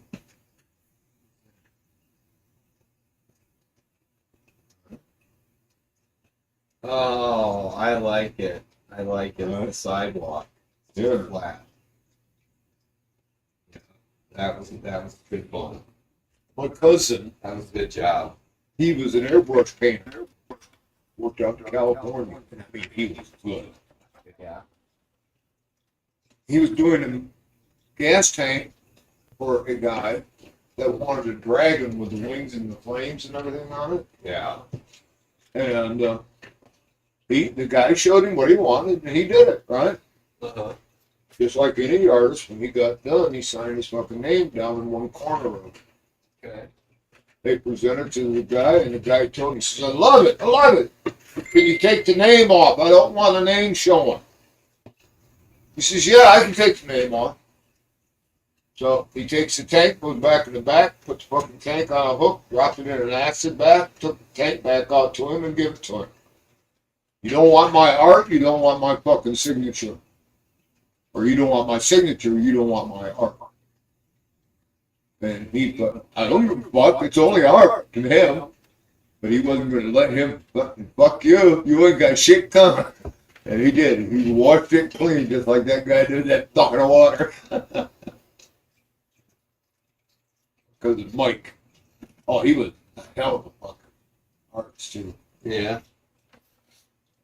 I watched that man. He was 14, 15 years old. Yeah. In high school. Put a model ship together. Yeah. USS Constitution.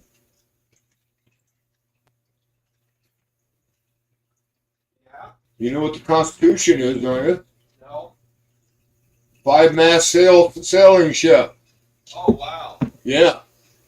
That's a tough do, it sounds like. It was the Iron Class back in the Civil War. But it had 5 masts in it. And he put that fucker together piece by piece from very start to end. Everything. All the riggings, the little mannequins and stuff on the decks, put them together and everything. Took him a couple of years to do it, but he did it. And it was beautiful.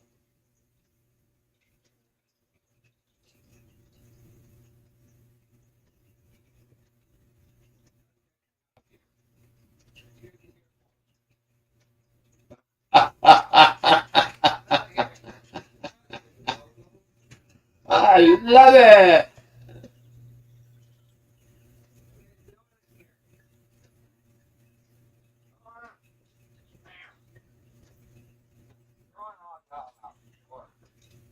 Been outside.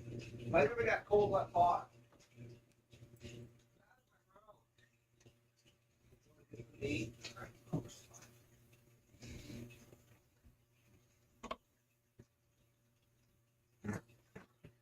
What's everybody want to go in my room for now? I have no idea. What the hell? All your toys are out here.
Well, at least I didn't have to get nearly as sweaty as I thought I was going to have to when I went outside.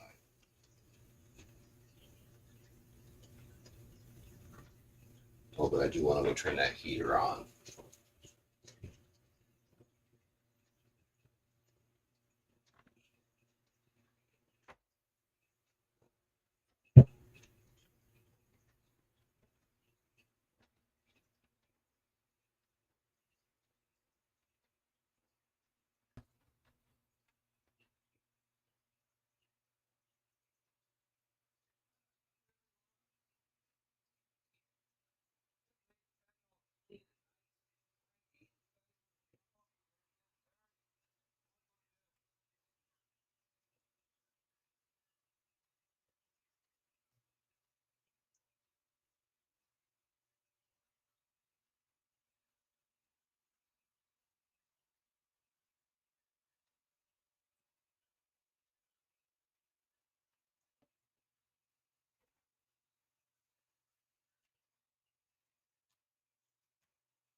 Sorry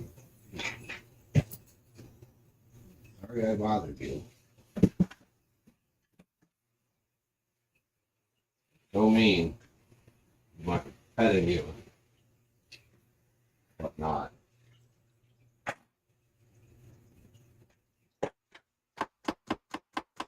Bringing you treats. You and the other princess can't possibly expect to get out of your bed.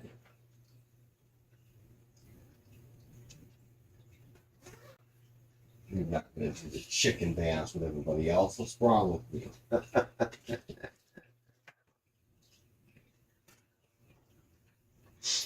you? Hey, I get breakfast in bed every day. Yeah, you, lady, you. Come out here to turn this heater back on. Come back out. I had to borrow yours because this one was too cold to run. Had to bring it inside and let it sit for a while. It came back on, but it didn't want to kick on. It was like it was frozen. Shit, you got one on the porch right there too. Oh yeah? I grabbed the one out of the utility closet.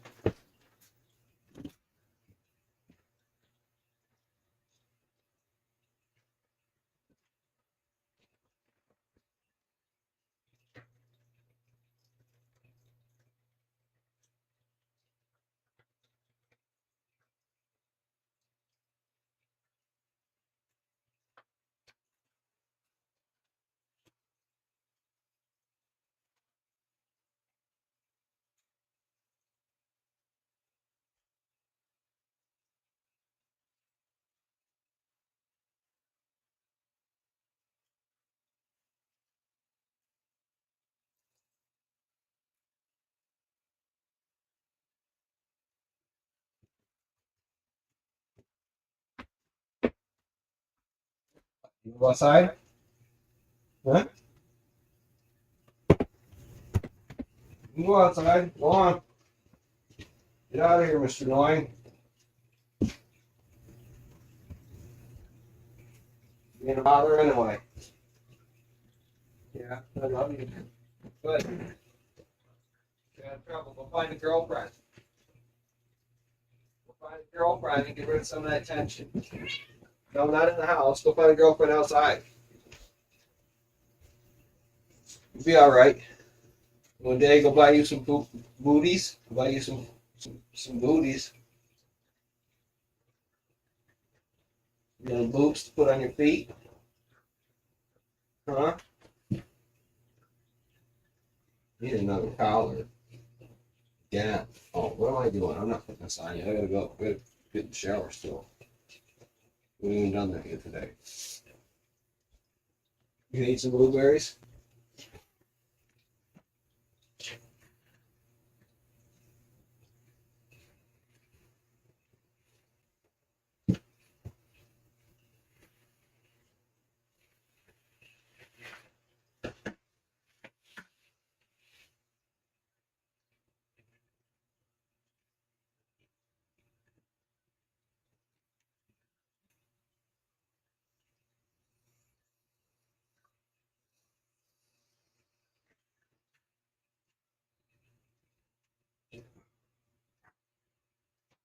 Oh boy, here's Cheryl on the prowl.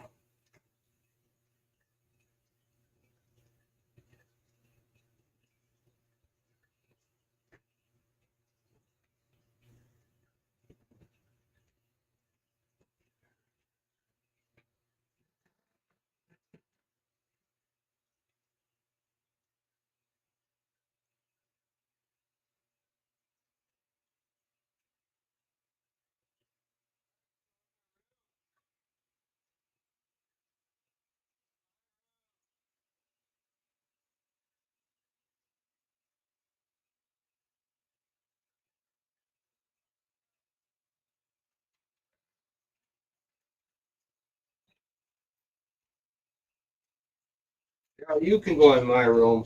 We're gonna make it a princesses only room. Yes, that'd be.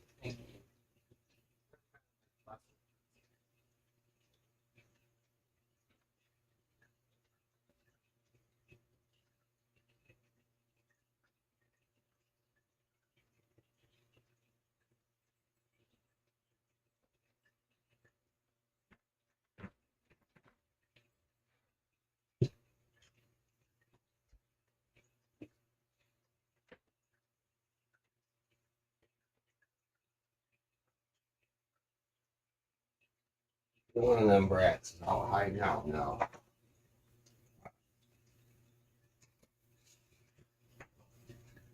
Got him to get up.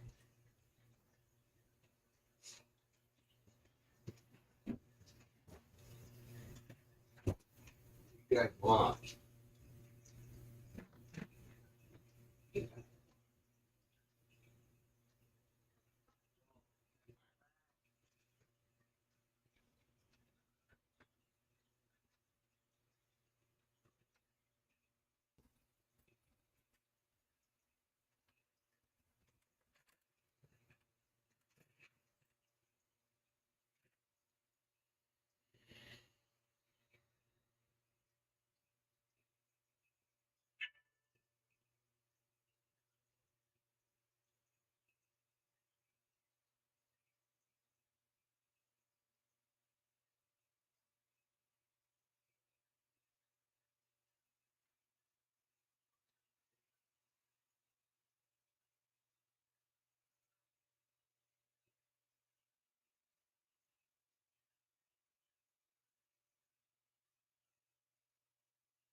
Yep.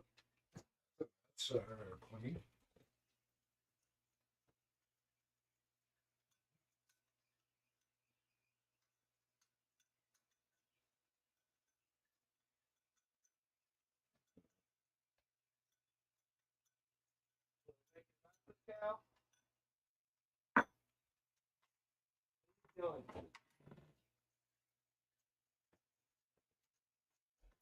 Making trouble for Cal.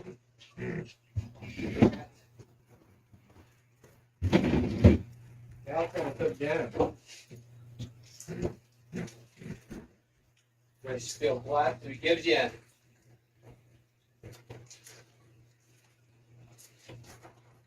We don't want to you guys that hot dog. A little while.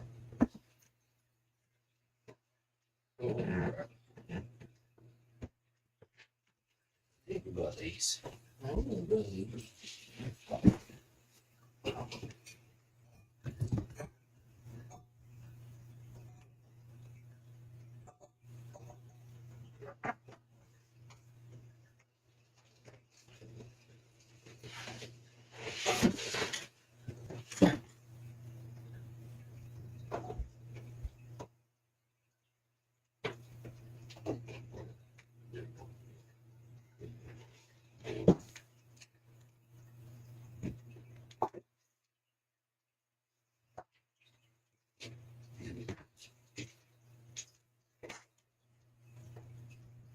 Got a little push tonight.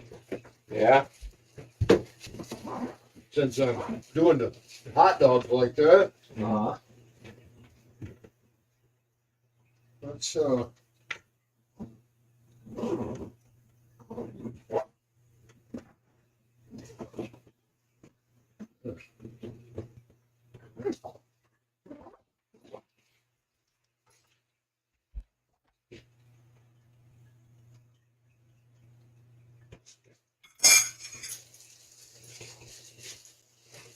Let's see here.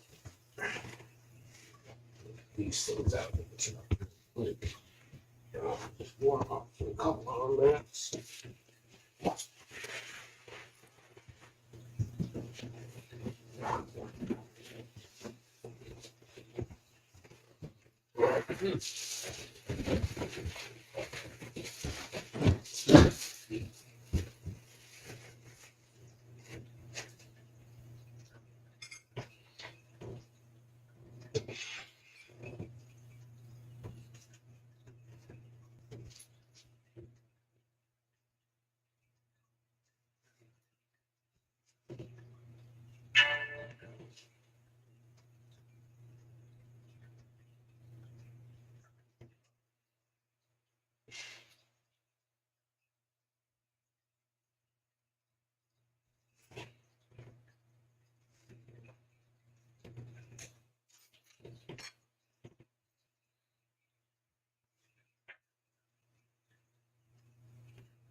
Oh, now I'm gonna get you.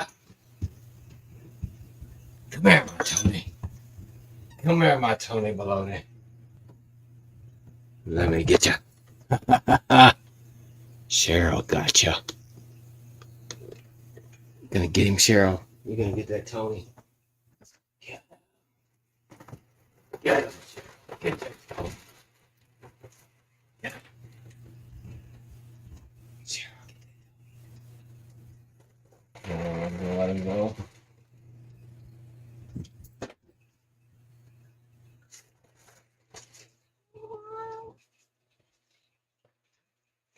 Nobody asked for your 2 cents.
You behave, or Yeah, you messing that pussy again. She's just playing. Chasing everybody around. Ain't really giving nobody a hard time for real.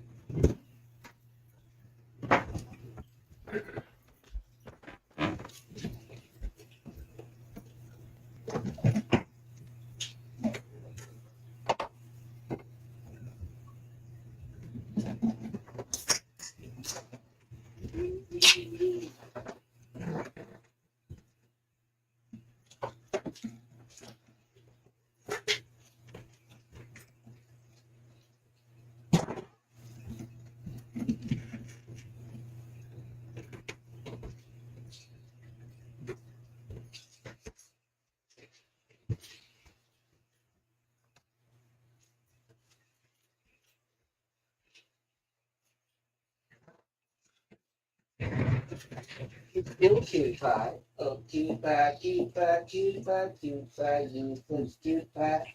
Pause. Pause, pause, pause.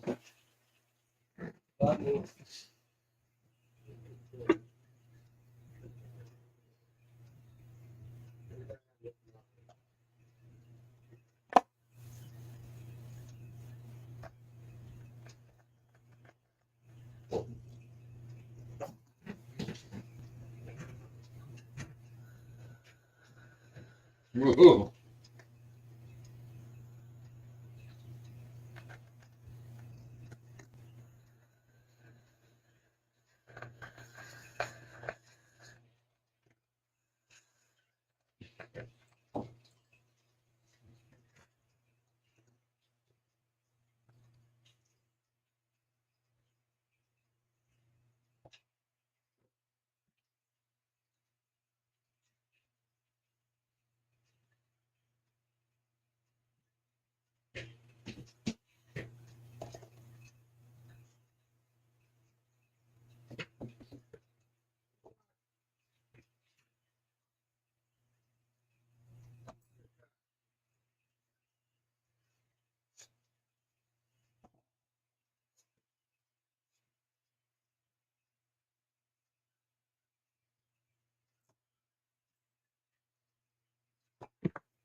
Smells good.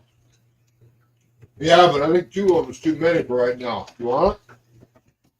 Yeah. I like that bun for that chili dog because you can pile that sucker on and it's still good. I was wondering whether or not you did that on purpose. I think it's chili, dude. You know, I'm starting to get hungry a bit. No, one of them is more than I thought. Well, I'm glad I only made 2. I usually buy, because all the chili I put in a container, I never heated it or nothing, so it's just like coming out of the can yet. GFS has a nice,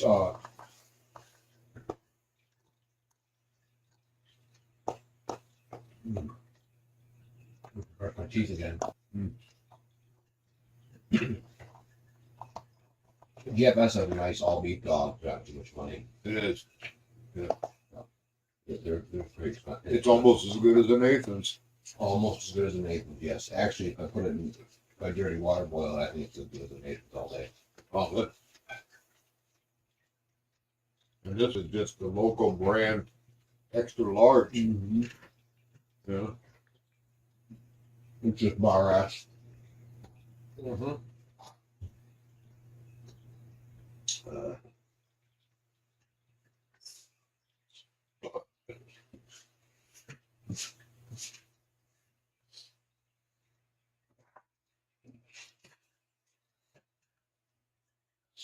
Pretty good though. Well, I'm watching this for this week. They got on Great British Bake Off. It's Red Week. And these people are right now. They're doing basically pull-apart breads.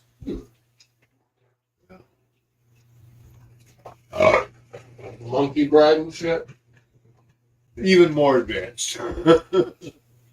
Yeah.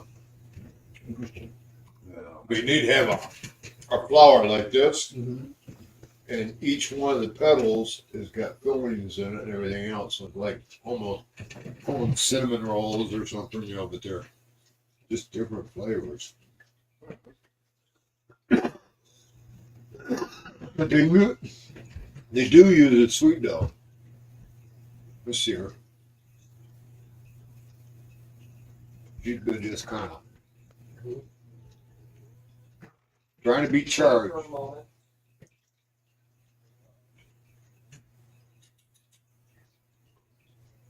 This we are, Cheryl. What you so concentrated on, huh? What? Just because she's over there by the crib? Cheryl. Hey, babe. Cutie pie. Pause. Both of you, huh? Was that stinky?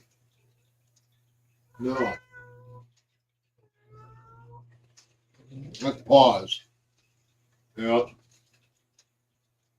Let's pause. Being paused. Meow. Meow.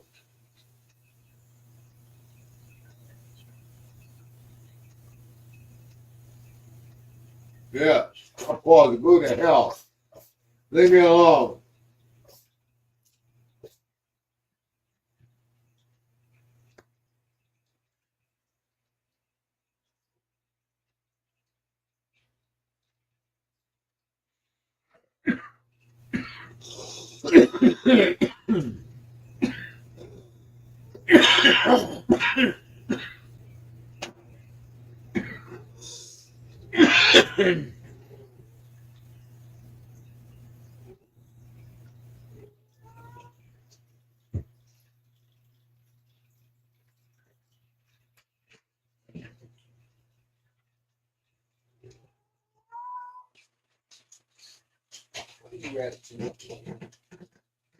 Ratatouilles.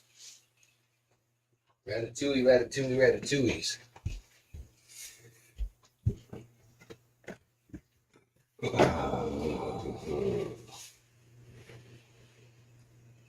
Alright, kids. I love you, brats. I'll be back.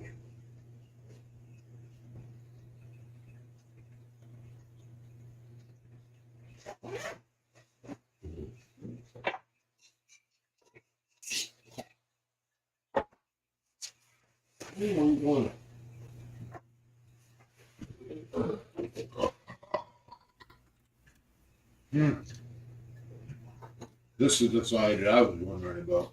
Oh, this is your phone number. I already had it actually. Okay. You know, I'm not worried about the Siberian Nights and the number. I got it locked in my phone, so. Yeah. Yeah. But I seen this up around the other side. Something down here with a telephone number on it. Yeah, I wanted to make sure I had the right number. Yeah. Oh.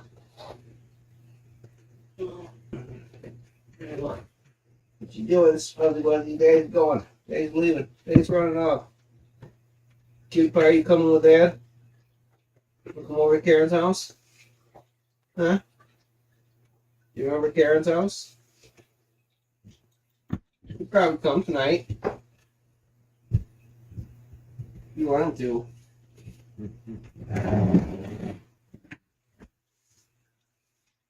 What the? I think she kept bullying her way, pushing her way into the house all the time over there. She wanted to go in and hang out with everybody. And they were all right with her.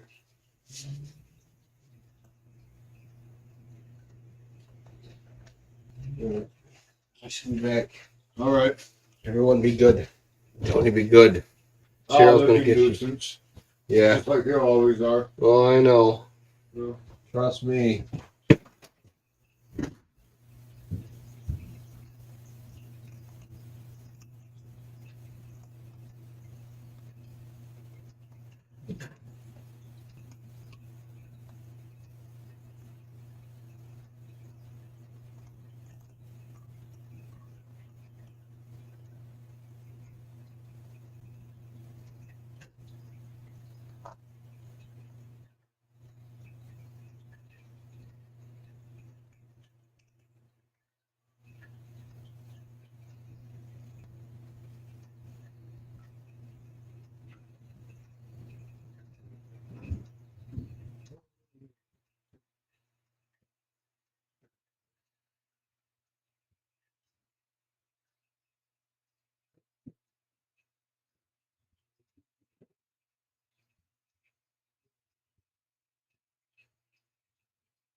Hey, Cal, I need my bridge card.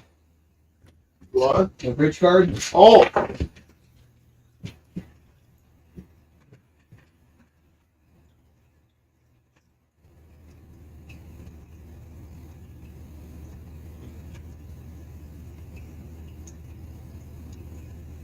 There. All right. You guys enjoy the rest of your night. Bye, honeys.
Come on, you guys.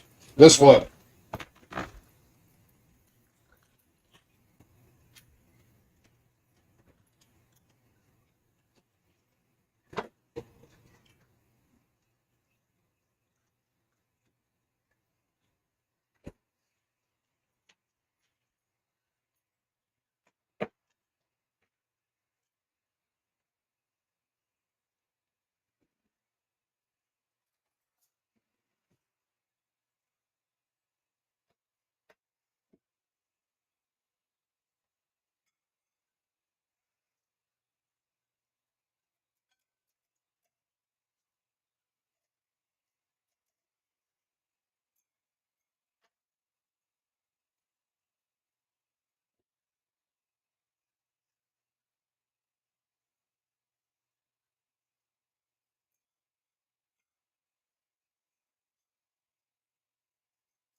Bye.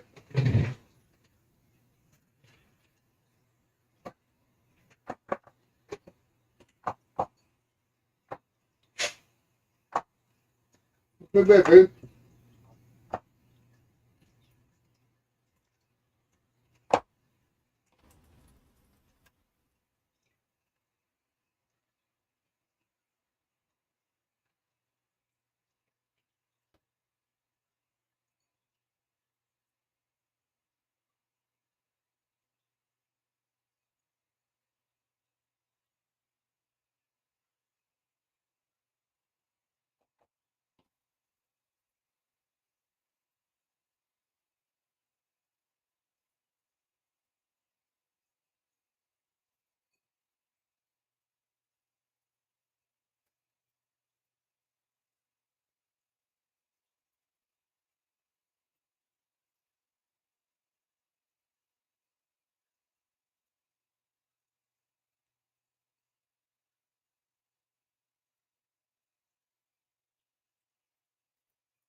Run them off. I'm sure.